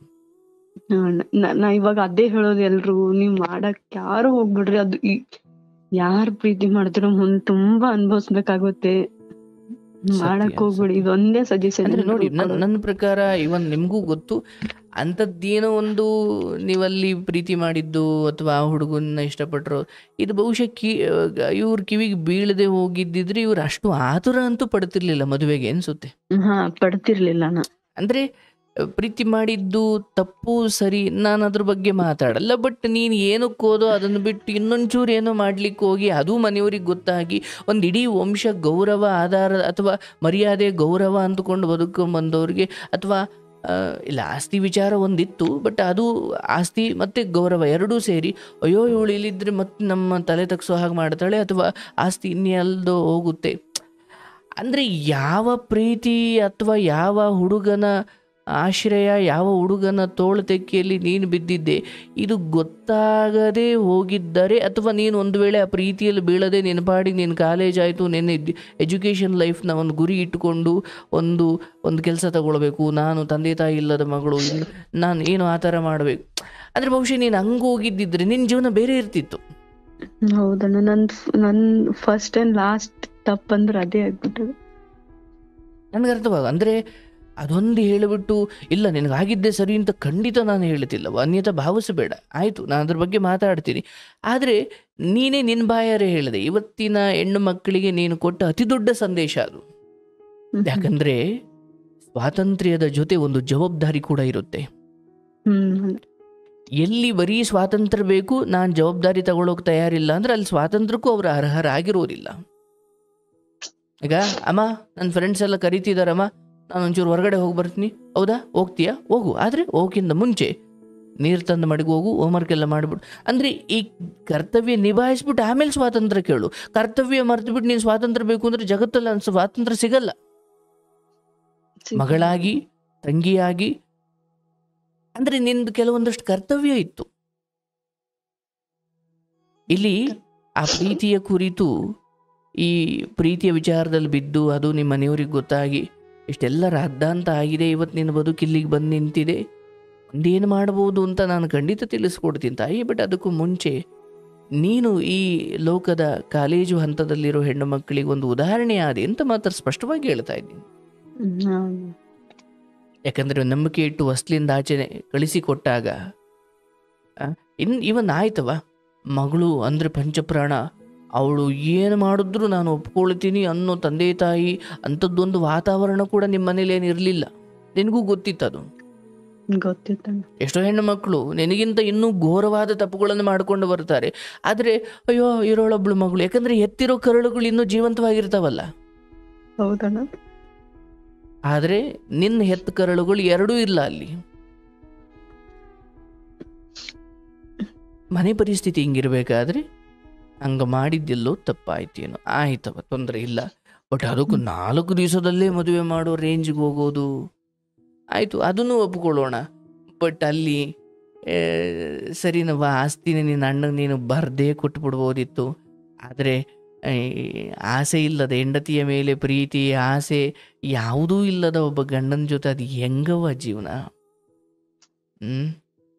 ನೋಡಿ, ಎಂದೋ ಹಿಂದೆ ಕಳೆದುಕೊಂಡ ಒಂದಷ್ಟು ನಂಬಿಕೆಗಳು ನಮ್ಮನ್ನು ಎಲ್ಲಿ ತಂದು ಕಾರಾಗೃಹ, ಒಬ್ಬ ಜೈಲಲ್ಲಿರೋ ಖೈದಿಗೂ ಇದಕ್ಕಿಂತ ದೊಡ್ಡ ಬಂಧನ ಇರೋದಿಲ್ಲ ಅನ್ಸುತ್ತೆ. ಈ ರೀತಿ ಜೀವನನೇ ಇರಬಾರ್ದು ಹಾಗನ್ಸುತ್ತೆ. ಇರ್ಲವ ಈಗ ಅಂದ್ರೆ ಏನೋ ಒಂದು ಸಮಸ್ಯೆ ಆಯ್ತು, ಬಿದ್ದ ಕಾಲಕ್ಕೆ ತವ್ರ ಮನೆಯವರು ಕೂಡ ಬರೋದು ಬಿಟ್ಬಿಟ್ಟಿದ್ದಾರೆ. ಯಾರು ಇಲ್ಲ ಅಣ್ಣ, ಇವಾಗ ಯಾರು ಇಲ್ಲ. ಅಂದ್ರೆ ನಿನ್ನ ಅತ್ತೆ, ನಿನ್ನ ಗಂಡ, ಮಾವ ಇಲ್ವಾ? ಇಲ್ಲ. ಅತ್ತೆ, ಗಂಡ. ಗಂಡನು ಏನ್ ಸಪೋರ್ಟ್ ಇಲ್ಲ, ಆರಾಮಿಲ್ಲ ಅಂದ್ರು ಅವರೊಬ್ರೆ ಏನಿದ್ರು. ಬಟ್ ಬಹುಶಃ ಈ ಕಾಯಿಲೆ ಬಿದ್ದಿದ್ದಾರೆ ಗಂಡ, ಈ ಸಮಯದಲ್ಲಿ ನೀನು ಯಾವುದನ್ನು ಲೆಕ್ಕಿಸದೆ, ಅಥವಾ ಅವರು ಅಂದಿದ್ದು ಬೈದಿದ್ದು, ಅವರು ನೀನು ಹೋಗು, ನಿನ್ನ ಹತ್ರ ರೂಮ್ ಬಿಟ್ಟು ಹೋಗು, ಅಥವಾ ಏನೇನು ದೂಷಿಸಿದ್ರು ಇದೆಲ್ಲವನ್ನ ಬದಿಗಿಟ್ಟು ನೀನು ಅವ್ರ ಸೇವೆ ಮಾಡಿ, ಅಯ್ಯೋ ನಾನು ಇಷ್ಟೆಲ್ಲ ಅಂದರೂ ಅವ್ರು ನನ್ನ ಸೇವೆ ಮಾಡಿಕೊಂಡ್ಲು, ನಾನು ಏನೇನು ಅವಮಾನ ಮಾಡಿದೆ, ಅವಳ ಪ್ರೀತಿಯನ್ನೇ ಮತ್ತೆ ಮತ್ತೆ ಎತ್ತಿ ಆಡಿ ಅವಳ ವ್ಯಕ್ತಿತ್ವದ ಬಗ್ಗೆ ಅನುಮಾನ ಪಟ್ಟು, ಅಥವಾ ನೀನು ಎಂಥವಳು, ನೀನೇನು ಮಾಡ್ಕೊಂಬಂದಿದ್ಯಾ ನನಗೆ ಗೊತ್ತಿಲ್ವಾ, ರೂಮಿಂದ ಆಚೆ ಹೋಗು, ಇಷ್ಟೆಲ್ಲ ಅಂದುಬಿಟ್ಟೆ, ಅದನ್ನೂ ಲೆಕ್ಕಿಸದೆ ನನ್ನ ಸೇವೆ ಮಾಡಿದ್ಲಪ್ಪ ಅಂತ. ಬಹುಶಃ ಇದೆಲ್ಲ ಸರಿ ಹೋಗಿ ಪ್ಯಾರಾಲಿಸಿಸ್ ಅಥವಾ ಸರಿ ಹೋಗಲಿ, ಒಳ್ಳೇದಾಗಲಿ. ಬಟ್ ಇದೆಲ್ಲ ಸರಿ ಹೋದ ಮೇಲೆ ಒಂದು ಅವಕಾಶ ಇರುತ್ತೋ ಏನೋ, ಆದರೆ ನಿನ್ನ ಸೇವೆಯನ್ನಂತೂ ನೀನು ಬಿಡಬೇಡವ. ಇಲ್ಲ ಬಿಡ್ತಾ ಇಲ್ಲ, ಮಾಡ್ತಾ ಇಲ್ಲ. ಅದ್ರ ಜೊತೆ ಎಷ್ಟಾಗುತ್ತೋ ಅಷ್ಟು ಮಾಡ್ತಾ ಈಗ ನಿನ್ನ ಬಾಯಲ್ಲೇ ಬಂತು, ಎಲ್ಲಿ ನನಗೆ ಗಂಡ ಅಥವಾ ಗಂಡನ ಮನೆಯಲ್ಲಿ ನೆಮ್ಮದಿ ಇಲ್ಲ, ಸಂತೋಷವಿಲ್ಲ ಅಂತ ನಾನು ಹೊರಗಡೆಯಿಂದ ಆಮದು ಮಾಡಿಕೊಳ್ಳೋದನ್ನ ನಾನು ಬಿಡಬೇಕು. ಒಂದಿನ ಅದನ್ನು ಹೋಗ್ಬಿಡುತ್ತಣ್ಣ, ಅದನ್ನು ಶಾಶ್ವತ ಇಲ್ಲ. ಹೌದು, ಆದ್ರೆ ಅವತ್ತು ಇದಕ್ಕಿಂತ 100 ಪಟ್ಟು ನರಕ ಅದು. ಇವತ್ತಿನ್ನೂ ಒಂದು ಹೆಣ್ಮಗಳು ಬಂದಿದ್ಲು, ಅಂತ ಹೆಣ್ಮಗಳು ಕೌನ್ಸಿಲಿಂಗ್ಗೆ ಅಂತ ಬಂದಿದ್ಲು. ಆಕೆ ಕತೆ ಏನಂದ್ರೆ, ಏನೋ ಹೀಗೆ ಗಂಡನನ್ನ ಅಂದ್ರೆ ಒಂದು ಮದುವೆ ಆಯಿತು, ಗಂಡ ಬೇಜವಾಬ್ದಾರಿ ಮನುಷ್ಯ, ಪ್ರೀತಿ ಕೊಡಲ್ಲ, ತಂದಾಕ್ತಾನಷ್ಟೇ, ಅಂದರೆ ಹೊಡೆಯೋದು ಬಡಿಯೋದು ಕುಡಿಯೋದು ಅಂತಲೂ ಏನಿಲ್ಲ, ಆದರೆ ನನ್ನ ಮೇಲೆ ಆಸೆನೇ ಇಲ್ಲ, ಇಷ್ಟಪಡಲ್ಲ, ನನ್ನ ಜೊತೆ ಕೂತು ಕಾಳಜಿ ಮಾಡಲ್ಲ, ಉಂಡ ತಿಂದ ಅಂತ ಏನೂ ಕೇಳಲ್ಲ, ನನಗೆ 2 ಮಕ್ಕಳಿದ್ದಾವೆ, ಅವಳಿ ಜವಳಿ ಮಕ್ಕಳು, ನಾನು ಈ ಮಟ್ಟಿನ ನರಕ ಅನುಭವಿಸ್ತಾ ಇದ್ದೀನಿ. ಗಂಡ ಪಾಪ ಕೊಲ್ಲುವಷ್ಟು ರಾಕ್ಷಸ ಅಲ್ಲ, ಅಥವಾ ನನ್ನ ತವರು ಮನೆಯವ್ರನ್ನ ಕಂಡ್ರೆ ನನ್ನ ಗಂಡಂಗೆ ಆಗಲ್ಲ, ಮತ್ತು ಆ ತವರು ಮನೆ ವಿಚಾರ ಮಾತಾಡಿದ್ರೆ ನನ್ನ ಗಂಡ ರಾಕ್ಷಸ ಆಗಿಬಿಡ್ತಾನೆ, ಮತ್ತು ತಂದಾಗ್ತಾನೆ, ಮಕ್ಕಳನ್ನ ನೋಡ್ಕೊಳ್ತಾನೆ, ಎಲ್ಲ ನಡೀತಾ ಇದೆ. ಬಟ್ ನನ್ನ ಮೇಲೆ ಅವನಿಗೆ ಆಸೆನೇ ಇಲ್ಲ, ಪ್ರೀತಿ ಕೊಡಲ್ಲ, ಕಾಳಜಿ ಇಲ್ಲ. ಅದಕ್ಕೆ ನಾನೇನು ಮಾಡಿದೆ, ನನ್ನ ಸ್ನೇಹಿತೆ ಒಬ್ಬಳಿದ್ದಾಳೆ, ಆ ಸ್ನೇಹಿತೆ ಒಬ್ಬನನ್ನ ಲವ್ ಮಾಡ್ತಿದ್ದಾಳೆ. ಆ ಸ್ನೇಹಿತೆಯ ಲವರ್ ಅಂದ್ರೆ ಆ ನನ್ನ ಸ್ನೇಹಿತೆ ಯಾರನ್ನೋ ಲವ್ ಮಾಡ್ತಿದ್ದಾಳಲ್ಲ, ಅವನ ಸ್ನೇಹಿತ ಒಬ್ಬ ಇದ್ದಾನೆ, ಅವನು ನನಗೀಗ ಪರಿಚಯ ಆಗ್ಬಿಟ್ಟಿದ್ದಾನೆ. ನಾನು ಅವನ ಜೊತೆ ಅಂದ್ರೆ ಎಲ್ಲಿ ಗಂಡನಿಂದ ನೆಮ್ಮದಿ ಸಿಗ್ತಿಲ್ಲ, ಪ್ರೀತಿ ಸಿಗ್ತಿಲ್ಲ ಅಂತ ನನಗೀಗ ಆ ಕಡೆ ಕಳೆದ ಒಂದಷ್ಟು ತಿಂಗಳು ವರ್ಷಗಳಿಂದ ಅಲ್ಲಿಂದ ಒಂಚೂರು ನೆಮ್ಮದಿ ಸುಖ ಪಡ್ಕೊಳ್ತಿದ್ದೆ. ಈಗ ಅವನಿಗೆ ಮದುವೆ ಅಂತೆ, ನನಗೆ ಸಾಯೋಷ್ಟು ನೋವಾಗ್ತಿದೆ ಅಂತಾಳ ಅವಳು. ಅಂದ್ರೆ ಯಾವ ಗಂಡನಿಂದ ನೆಮ್ಮದಿ ಸಿಗ್ಲಿಲ್ಲ ಅಂತ ದುಃಖ ಪಡ್ತಿದ್ಲೋ, ಅದರ 1000 ದುಃಖ ಇವತ್ತಾಗ್ತಿದೆಯಂತೆ, ಬದುಕೋಕೆ ಇಷ್ಟ ಇಲ್ಲ ಅಂತ. ಅಂದ್ರೆ ಸದ್ಯದಲ್ಲಿ ಅಂದ್ರೆ ತಾತ್ಕಾಲಿಕ ಪರಿಹಾರ ಅಂತ ಇರ್ತಾವಲ್ಲವಾ, ಅವು ತಾತ್ಕಾಲಿಕ, ಶಾಶ್ವತ ಅಲ್ಲ ಅವು. ಒಂದ್ ಅರೆಗಳಿಗೆ ಅಯ್ಯೋ ಜೀವನವೇ ಶಾಶ್ವತವಲ್ಲ, ಇನ್ನ ಶಾಶ್ವತವಾದ ಪರಿಹಾರ ಹುಡ್ಕೊಂಡು ಕೂತ್ಕೊಳ್ಳೋಕ್ಕಾಗುತ್ತಾ ಸರ್, ಇರೋದನ್ನ ಅನುಭವಿಸಬೇಕು. ಆದರೆ ಹಾಗಂತ ವ್ಯಕ್ತಿತ್ವ ಹಾಳಾಗು, ಸಮಾಜದ ರೋಡ್ ಮಧ್ಯೆ ನಿಂತು ವ್ಯಕ್ತಿತ್ವವನ್ನು ದೂಷಣೆ ಮಾಡುವಷ್ಟು ನಾವು ಮಾಡ್ಕೊಳ್ಬಾರ್ದಲ್ವಾ? ಹಾಗಾಗಿ ಇಲ್ಲಿ ನೀನು ಇಡೀ ಹೆಣ್ಣು ಕುಲಕ್ಕೆ ಒಂದು ವಿಚಾರದಲ್ಲಿ ಮಾದರಿ ಅಲ್ಲ, ಆದರೆ ಇನ್ನೊಂದಷ್ಟು ವಿಚಾರಗಳಲ್ಲಿ ನೀನು ನೋಡುವ. ಇಷ್ಟೆಲ್ಲ ಅಂದರೆ ಯಾವ ಹೆಣ್ಣವ ಇವತ್ತು ಗೊತ್ತಿಲ್ಲದೆ ಮದುವೆ ಮಾಡಿ ಈ ಮಟ್ಟಿನ ಶಿಕ್ಷೆ ಕೊಡ್ತಾರೆ ಅಂತ ಗೊತ್ತಾದ್ರೆ ರಾತ್ರಿ ಬಟ್ಟೆ ಪ್ಯಾಕ್ ಮಾಡ್ಕೊಂಡು ಹೋಗೋ ಕಾಲ ಇದು. ಅಂಥದ್ರಲ್ಲಿ ನಿನ್ನ ಮನೆಯವರು ಅಥವಾ ಅವರೆಲ್ಲರ ಆ ಹಠಮಾರಿತನಕ್ಕೆ ನಿನ್ನ ಜೀವನವನ್ನೇ ನೀನು ಬಲಿ ಕೊಟ್ಟು ಕೂತಿದ್ದೀಯ. ನಿನ್ನ ತಪ್ಪು ಹೆಜ್ಜೆಯಿಂದ ಅವ್ರಿಗೆ ಗೌರವ ಹಾಳಾಗಬಾರ್ದು ಅಥವಾ ಅವ್ರಿಗೆ ವಿರುದ್ಧವಾಗಿ ನಾನು ನಡ್ಕೊಳ್ಬಾರ್ದು ಅಂತ ನಿನ್ನ ಇಡೀ ಬದುಕನ್ನೇ ಇಷ್ಟವಿಲ್ಲದವರಿಗೆ ಸಮರ್ಪಣೆ ಮಾಡಿ ಕೂತಿದ್ದೀಯ.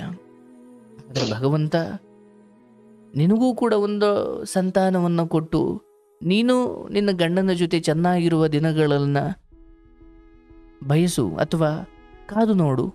ಆದರೆ ಈ ಮಧ್ಯೆ ಈ ಹಳೆ ಪ್ರೇಮಿ ಅಥವಾ ಹಳೆ ಪುಟ ಏನಿದೆ ಅದನ್ನು ಮತ್ತೆ ಮತ್ತೆ ಓದುವ ಪ್ರಯತ್ನ ಮಾಡೋದಿದೆಯಲ್ಲ, ಅದೊಂಚೂರು ಖುಷಿ ಅಂತ ಅನ್ಸಿದ್ರು ಕೂಡ ಅದೇ ಪುಟಗಳು ಮತ್ಯಾವುದೇ ಹೊಸ ಪುಟಗಳು ತೆಗಿಲಿಕ್ಕೆ ಬಿಡೋದಿಲ್ಲ. ಕೆಲವೊಮ್ಮೆ ಹಂಗಾಗ್ಬಿಡುತ್ತೆ. ಹಾಗಾಗಿ ಇಲ್ಲಿ ಹಳೆಯ ವಿಚಾರ ಇತ್ತಲ್ವ, ಒಬ್ಬನ ಜೀವನದಲ್ಲಿ ನೀನು ಕಷ್ಟವೋ ಸುಖವೋ ಇಷ್ಟ ಇದ್ದೋ ಇಲ್ಲದೋ ಬಂದುಬಿಟ್ಟಿದ್ದೀಯ. ತೀರಾ ಬೇಡ ಅಂದರೆ ಬಿಡಿಸ್ಕೊಳ್ಳಿಕ್ಕೆ ಅದರದೇ ಆದ ಧರ್ಮ ಮಾರ್ಗಗಳಿದ್ದಾವೆ. ಆದರೆ ಹಳೆಯ ಪುಟಗಳಿಗೆ ಜೀವ ಕೊಡುವುದು ಅಂದರೆ ಒಬ್ಬನ ಜೀವನದಲ್ಲಿ ಹೆಂಡತಿಯಾಗಿ ಧರ್ಮಪತ್ನಿಯಾಗಿ ಬಂದಾದ ಮೇಲೆ ಕಷ್ಟವೋ ಸುಖವೋ ಒಡೆದಾಡೋದು ಕಿತ್ತಾಡೋದು ಮುದ್ದಾಡೋದು ನೀನು ಅಲ್ಲೇ ಮಾಡ್ಕೊಳ್ಬೇಕೇ ಹೊರತು ಹಳೆಯ ವಿಚಾರಗಳು ಬಿಟ್ಬಿಡ್ಬೇಕದನ್ನ. ಯಾಕಂದರೆ ಒಬ್ಬ ಹುಡುಗನಾಗಿ ಮುಂದುವರಿಯೋದು ಆತನಿಗೆ ಇನ್ನೂ 3 ಹೆಣ್ಮಕ್ಳ ಜೊತೆ ಮುಂದುವರಿಯೋದು ಆತನಿಗೆ ಈಸಿನೇ. ಆತನ ಬಗ್ಗೆ ಮಾತ್ರ ಮಾತಾಡ್ತಿಲ್ಲ, ಬಟ್ ಹುಡುಗನಿಗೆ ಈ ಸಮಾಜದಲ್ಲಿ ಇರೋ ವ್ಯವಸ್ಥೆ ಬಗ್ಗೆ ಮಾತಾಡ್ತಿದ್ದೀನಿ. ಅವನಿನ್ನೂ 3 ಜನ ಜೊತೆ 3 ಸಿಮ್ ತಗೊಂಡು ಬಳಸಿದ್ರು ಸಿಗಾಕೊಂಡ ಕಾಲಕ್ಕೂ ಅವನನ್ನು ಕಾಪಾಡಿಕೊಳ್ಳುತ್ತೆ. ಆದರೆ ಒಂದು ಹೆಣ್ಣನ್ನ ವೇಶ್ಯೆ ಪಟ್ಟ ಕಟ್ಟಿ ಮೂಲಲ್ಲಿ ಕುಂಡಿಸ್ಬಿಡುತ್ತೆ. ಕಾಲೇಜಲ್ಲಿ ಆಗಿದ್ದನ್ನೇ ಪದೇ ಪದೇ ಇವತ್ತು ಉಚ್ಚಾರ ಮಾಡಿ ನಿನ್ನನ್ನು ಮಾತಾಡ್ಲಿಕ್ಕೆ ಬಿಡ್ತಿಲ್ಲ ಅಂದ್ರೆ ಇಂಥದ್ದು ಮತ್ತೇನೋ ಗೊತ್ತಾದ್ರೆ ಬದುಕೋಕೆ ಬಿಡಲ್ಲ. ಅದು ಅಂತ ನಿಜ. ಆ ಭಯನೇ ಕಾಡ್ತಾ ಇದೆ. ಹಾಗಾಗಿ ತಾಯಿ, ನೀನು ಈ ಸಮಯದಲ್ಲಿ ಯಾಕೋ ಗೊತ್ತಿಲ್ದೋ ಪಾಪ ಅಲ್ಲೇನೋ ಒಂದು ಚಿಕ್ಕ ಎಡವಟ್ಟಾಯಿತು, ಅಯ್ಯೋ ಕಾಲೇಜ್ ಟೈಮಲ್ಲಿ ಎಲ್ಲರೂ ಹಿಂಗೆ ಮಾಡ್ತಾರೆ, ಅದನ್ನು ಬುದ್ಧಿ ಹೇಳಬೇಕೆ ಹೊರತು ಅಯ್ಯೋ ಹಿಂಗಂತ ಹೇಳಿ ಇಷ್ಟವಿಲ್ಲದ ಆಯಿತು. ಅದಕ್ಕೆ ನೀವು ಶಾಲೆಗೆ ಕಳಿಸ್ದೇ ಇರ್ಬೋದಿತ್ತು, ಕಾಲೇಜಿಗೆ ಕಳಿಸ್ದೆ ಫೋನ್ ಕಿತ್ಕೊಂಡು ಮನೆಯಲ್ಲಿ ಇಟ್ಕೊಳ್ಬೋದಿತ್ತು. ಅದಕ್ಕೆ ನಾನಾ ದಾರಿಗಳಿದ್ದು, ಹೌದಲ್ಲವ? ಅದ್ರ ಬದಲು ಇಷ್ಟವಿಲ್ಲದ ಬಟ್ಟೆ ಕೊಡಿಸ್ಬೋದು, ಏನೋ ಬಂದಾನಕ್ಕೆ 1-2 ದಿನ ಹಾಕೊಳ್ಬೋದು. ಇಷ್ಟವಿಲ್ಲದ ಊಟ ಕೊಡಿಸ್ಬೋದು, ಏನೋ ಒಂದು ಹೊತ್ತಿಂದಲ್ವ ಅಂತ ತಿನ್ಬೋದು. ಆದರೆ ಜೀವನ ಪೂರ್ತಿ ಇರಬೇಕಾದ ಒಬ್ಬ ಸಂಗಾತಿಯನ್ನು ಇವಳಿಗೆ ಇಷ್ಟ ಇಲ್ಲ, ಆದರೂ ಯಾವುದೋ ಇವರ ಆಸೆಗಳು ಇವರು ಮಾಡಿಕೊಂಡ್ರೆ ಒಂದಷ್ಟು ಆಸ್ತಿಗೆ ಸಂಬಂಧಪಟ್ಟಂತೆ ಏನೇನೋ ದುರಾಸೆಗಳಿಗೆ ಒಂದು ಇಡೀ ಹೆಣ್ಣಿನ ಬದುಕನ್ನು ಬಲಿ ಕೊಡೋದು ದೊಡ್ಡ ಪಾಪ ತಾಯಿ. ಬಟ್ ನಿಮ್ಮ ಅಣ್ಣ ಇರ್ಬೋದು, ನಿಮ್ಮ ಮನೆಯವರೇ ಇರ್ಬೋದು, ಅದರದೇ ಆದ ಫಲಗಳನ್ನು ಅವರು ಕಾಲಕ್ಕೆ ಅನುಭವಿಸ್ತಾ ಹೋಗ್ಬೇಕಾಗುತ್ತೆ. ಬಟ್ ನೀನು ಯಾರಿಗೂ ಶಾಪ ಹಾಕಬೇಡ, ಆಯ್ತು ನಾನ್ ರಾಯರಿಗೆ ತುಂಬಾ ನಡ್ಕೊಳ್ತೀನಿ, ಅವ್ರಿಗದ್ ಒಂದೇ ಕೇಳ್ಕೊತೀನಿ, ಎಲ್ರನ್ನು ಚೆನ್ನಾಗಿಡು, ನನ್ಗೆ ನೆಮ್ಮದಿ ಕೊಡು ಸಾಕು, ಅಷ್ಟೇ ಬಿಡ್ಕೊಳ್ಳೋದು. ಅರ್ಥವಾಯ್ತವ? ಆದ್ರೆ ನಾನು ನಿನ್ನಲ್ಲಿ ಅಥವಾ ನಿನಗೋಸ್ಕರ ಕೃಷ್ಣನಲ್ಲಿ ಅದೇ ಪ್ರಾರ್ಥನೆ ಮಾಡ್ತೀನಿ. ನಿನಗೊಂದು ಸಂತಾನವಾಗಿ ನೀನು ಒಂದು ನೆಮ್ಮದಿಯನ್ನು ಕಂಡುಕೊಂಡು ನಿನ್ನ ಗಂಡನ ಸೇವೆ ಮಾಡು. ನನಗೆ ಪೂರ್ಣ ಭರವಸೆ ಇದೆ, ನೀನು ಇದೇ ಗಂಡನಿಂದ ಎಲ್ಲ ಸರ್ವ ಸುಖವನ್ನು ಸರ್ವ ನೆಮ್ಮದಿಯನ್ನು ಪಡ್ಕೊಳ್ಳೋ ಕಾಲ ಬರುತ್ತೆ. ನಿನಗೆ ಸದ್ಯದ ಪರಿಸ್ಥಿತಿ ನೋಡಿ ಯಾವುದೂ ಅದು ಸಂಭವನೀಯವೇ ಅಲ್ಲ ಸರ್, ಅದು ಸಂಭವನೆ ಅಥವಾ ಸಂಭವಿಸ್ಲಿಕ್ಕೆ ಸಾಧ್ಯನೇ ಇಲ್ಲ ಅಂತ ನಿನಗಿರ್ಬೋದು. ಆದರೆ ಈ ಗಂಡನ ಈ ತಿರಸ್ಕಾರವನ್ನು ನಿನ್ನ ಪ್ರೀತಿಯಿಂದ ಮಾತ್ರ ಸರಿ ಮಾಡ್ಬೋದೇ ಹೊರತು ಇನ್ನು ಕಾಲು ತೆಗೆದು ಹೆಂಗೆ ಹೋದರೂ ಕೂಡ ಒಬ್ಬನಿಗೆ ಈಗಾಗಲೇ ಹೆಂಡತಿಯಾಗಿ ಅಲ್ಲಿ ಸ್ವೀಕರಿಸುವವನು ಕೂಡ ನಾಳೆ ಅದನ್ನೇ ದೂಷಿಸ್ಲಿಕ್ಕೆ ಶುರು ಮಾಡಿದಾಗ ನಿನ್ಗೆಲ್ಲೂ ನೆಮ್ಮದಿ ಇಲ್ಲ. ಆ ಭಯನೂ ತುಂಬಾ ಇದೆ. ಆಯ್ತಲ್ಲವಾ? ಹಾಗಾಗಿ ತಾಳಿ ಕಟ್ಟಿಸಿಕೊಂಡ ಮೇಲೆ ಆದಷ್ಟು ಉಳಿಯುವ, ಯಾಕಂದ್ರೆ ಒಂದು ಮಗು ಮಾಡಿಕೊಂಡು ಬದುಕಲಿಕ್ಕೆ ಒಂದು ಕಾರಣ ಸಿಗುತ್ತಾಗ, ಹೌದಲ್ಲವಾ? ಅತ್ತೆ ಸೇವೆ ಮಾಡು, ಗಂಡನ ಸೇವೆ ಮಾಡು. ನಿನ್ನ ಸಂತೋಷ, ನಿನ್ನ ನಗುವನ್ನು ಹೊರಗಿನ ಯಾರಿಂದಲೂ ನೀನು ಬಯಸಬೇಡ. ನಿನ್ನ ಗುರು ರಾಘವೇಂದ್ರರಿಂದ ಅಥವಾ ಭಗವಂತ ಕೃಷ್ಣನನ್ನು ನಂಬಿ, ಭಗವಂತ ನನ್ನ ಪಾಲಿಗೆ ಇದನ್ನು ಕೊಟ್ಟಿದ್ದೀಯಾ, ಒಂದು ತಪ್ಪಿಗೆ ಒಂದು ಶಿಕ್ಷೆ ಹೌದು, ಆದರೆ ನನ್ನ ಕಾಲೇಜು ಮಟ್ಟದ ತಪ್ಪಿಗೆ ಇಷ್ಟು ದೊಡ್ಡ ಶಿಕ್ಷೆ ಇರ್ಲಿಕ್ಕೆ ಖಂಡಿತ ಸಾಧ್ಯ ಇಲ್ಲ, ಬಟ್ ಈಗ ಯಾವುದೋ ಪೂರ್ವದ್ದು. ಹಾಗಾಗಿ ಏನು ಕೊಟ್ಟಿದ್ದೀಯೋ ಅದನ್ನು ಎದುರಿಸುವ ಶಕ್ತಿಯನ್ನೂ ಕೊಡು ಭಗವಂತ ಅಂತ ಹೇಳಿ, ದಯವಿಟ್ಟು ನೀನು ಈ ಹೊರಗಿನ ವ್ಯಕ್ತಿಯ ಅಂದರೆ ಎದುರುಗಡೆ ಸಿಕ್ಕಾಗ ಮಾತಾಡಿಸೋದು ಬೇರೆ, ಬಟ್ ಟಚ್ಚಲ್ಲಿ ಇಟ್ಕೊಂಡು ಮಾತಾಡ್ತಾ ಹೋದ್ರೆ ಅವು ಭಾವನೆಗಳು ಬೆಳೆದು ಬಿಡ್ತವೆ. ಮೇಲಿಂದ ಬಿದ್ದರೆ ಒಂಟೆ ಹೋಗ್ಬಿಡ್ತೀಯ ನೀನು. ಹಾಗಾಗಿ ಎದುರುಗಡೆ ಸಿಕ್ಕಿ ಮಾತಾಡ್ತೀಯ, ಅದಕ್ಕೆ ಆಕ್ಷೇಪ ಇಲ್ಲವ. ಈಗ ಇಲ್ಲಿ ಮಾತಾಡ್ಕೊಳ್ಳೋದು ಬೇಡ. ಆದಷ್ಟು ಯಾರೋ ಸ್ನೇಹಿತೆಯರಿದ್ರೆ ಅವ್ರ ಹತ್ರ ಹಂಚ್ಕೋ, ಇಲ್ಲ ಪ್ರವಚನ ಕೇಳು, ಆಧ್ಯಾತ್ಮಿಕ ಮಾರ್ಗವನ್ನು ನೀಡಿ ಅಂದರೆ ಯಾವ ಅನ್ಯ ಮನಸ್ಸು ಇಲ್ಲದೆ ಗಂಡನ ಬಳಿ ನೀನು ಸಮರ್ಪಣೆ ಮಾಡ್ಕೋ, ಸೇವೆ ಮಾಡು, ತೊಂದರೆ ಇಲ್ಲ. 25 ವರ್ಷ, ಇನ್ನೂ 5 ವರ್ಷ ಇದೇ ರಗಳೆ ಇರಬಹುದು ತಾಯಿ, ಆದರೆ ಮುಂದಂತೂ ನಿನ್ನ ಜೀವನ ಖಂಡಿತ ಚೆನ್ನಾಗಿರುತ್ತೆ. ಆ್ಯಂಡ್ ಯಾರು ಬಿಟ್ಟರು ನಿನ್ನ ಪಾಲಿಗೆ ಒಂಚೂರು ಆಸ್ತಿ ಅಂತ ಇದೆಯವ, ಯಾರು ಬಿಟ್ಟರು ನೀನು ಬದುಕ್ತೀಯ, ಧೈರ್ಯವಾಗಿರು ಅಲ್ವನವ. ಎಷ್ಟೋ ಜನಕ್ಕೆ ಒಂದು ಏರ್ ಪಿನ್ನು, ಒಂದು ಕುಂಕುಮ, ಒಂದು ಅಣಬಟ್ಟು ತಗೊಳ್ಬೇಕು ಅಂದ್ರೆ ಗಂಡನ ಹತ್ರ ಬೇಡ ತಿನ್ನೋ ಕಾಲ ಬಂದಿದೆಯವ. ಅಂಥದ್ರಲ್ಲಿ ಏನೋ ಭಗವಂತ ತಂದೆ ತಾಯಿ ಮಾಡಿದ್ದು ನಿನಗೊಂಚೂರು ಬಂದಿದೆ. ಅದ್ರ ಬಗ್ಗೆ ಅಹಂಕಾರವೂ ಬೇಡ. ಯಾರು ಯಾವುದನ್ನು ಒತ್ಕೊಂಡು ಹೋಗ್ಲಿಕ್ಕಾಗಲ್ಲ. ಗಂಡ ಈ ಸ್ಥಿತಿಲಿದ್ದಾರೆ, ನೋಡುವ ನೀನು ಎಂಥ ಅದ್ಭುತವಾದ ಹೆಣ್ಮಗಳು ಅಂದರೆ, ಈ ಸ್ಥಿತಿಲಿ ಬಿಟ್ಟು ಹೋದರೆ ಆ ಕಾಯಿಲೆ ಬಂದು ಗಂಡನನ್ನು ಬಿಟ್ಟು ಹೋದ್ಲು ಅಂತ ಅಂತಾರೆ ಅಂದುಕೊಂಡು ನಿನ್ನ ನೋವನ್ನು ಸಹಿಸಿಕೊಂಡು ನಾನು ಸೇವೆ ಮಾಡ್ತೀನಿ ಎಂದಲ್ಲ, ಇದು ನಿನ್ನ ದೊಡ್ಡತನ. ನಿನ್ನನ್ನು ಇಹದಲ್ಲೂ ಪರದಲ್ಲೂ, ಇಹಲೋಕದಲ್ಲೂ ಪರಲೋಕದಲ್ಲೂ ನಿನಗೆ ದೊಡ್ಡ ಸ್ಥಾನ ಇರೋದು ಇದೇ ಕಾರಣಕ್ಕೆ. ಸುಖ ದುಃಖ ಮನುಷ್ಯನಿಗೆ ಒಂದಾದ ನಂತರ ಬರ್ತಾ ಇರುತ್ತವ. ಆದರೆ ನನಗೆ ಪ್ರೀತಿ ಇಲ್ಲದಾಗಲು, ನನಗೆ ನೆಮ್ಮದಿ ಇಲ್ಲದಾಗಲು, ಇನ್ಯಾರದೋ ರೋಗ, ಇನ್ಯಾರದೋ ನಿನ್ನವರು ಅನಿಸ್ಕೊಂಡಿರೋ ನಿನ್ನ ಗಂಡ, ನಿನ್ನ ಅತ್ತೆ, ಇವರ ಸಂಕಷ್ಟಗಳ ಸಮಯದಲ್ಲಿ ನನ್ನ ಸುಖ ಹುಡುಕಿ ಹೊರಟು ಬಿಟ್ರೆ ಅದು ಮನುಷ್ಯತ್ವ ಆಗ್ಲಿಕ್ಕಿಲ್ಲ ಅಂತ. ಅವ್ರಿಗೂ ನನಗೂ ಏನು ವ್ಯತ್ಯಾಸನೇ ನೋಡು. ಆ ಕಾರಣಕ್ಕೆ ನೀನು ಬಹಳ ದೊಡ್ಡ ಸ್ಥಾನದಲ್ಲಿ ನಿಂತಿದ್ದೀಯ. ನಿನ್ಗೆ ಒಳ್ಳೇದಾಗಲಿ ತಾಯಿ. ನಿನ್ನ ದುಃಖದ ಬಗ್ಗೆ ನನಗೆ ಅನುಕಂಪವಿದೆ. ಆದರೆ ನನ್ನ ಹಾರೈಕೆ ಮುಂದಿನ 4 ವರ್ಷದೊಳಗಡೆ ನಿನ್ನ ಗಂಡನ ಮನಸ್ಥಿತಿ ಬದಲಾಗುತ್ತೆ. ಒಂದು ಭಗವಂತನ ಅನುಗ್ರಹದಿಂದ ನಿನ್ನ ಗಂಡನ ಸೇವೆ ಮಾಡಿ ಒಂದು ಸಂತಾನವನ್ನು ಪಡೆದು ನಿನ್ನ ಜೀವನವನ್ನು ಧನಾತ್ಮಕವಾಗಿ ಯೋಚನೆ ಮಾಡು. ಒಂದು ಆಸ್ತಿ ಇಲ್ಲ, ಒಂದು ಗಂಡ ಅಂದರೆ ಗಂಡ ಕುಡ್ಕೊಂಡು ಬಂದು ತೀರಾ ಕತ್ತಿಸಿಗಿ ಕೊಲ್ಲೋ ಹಂತಕ್ಕಂತೂ ಇಲ್ಲ, ಹೌದಲ್ಲವ? ಇಲ್ಲ, ಅವ್ರು ಮಾತಾಡಲ್ಲ, ಸುಮ್ಮನೆ ಅವ್ರ ಪಡೆಗೆ ಅವ್ರಿಗೆ ಬಿಡ್ತಾರೆ, ನನ್ನ ಪಡೆಗೆ ನನ್ಗೆ ಇರೋಗ್ ಬಿಟ್ಬಿಡ್ತಾರೆ. ಇವತ್ತು ಹೆಂಗಿದೆ ಅಂದ್ರೆ, ನೀನು ಕಾರ್ಯಕ್ರಮ ಗೊತ್ತಿಲ್ಲ, ಇನ್ನೂ ಸ್ವಲ್ಪ ದೀರ್ಘವಾಗಿ ಹಳೆಯವನ್ನೆಲ್ಲ ಕೇಳ್ತಾ ಹೋಗವ.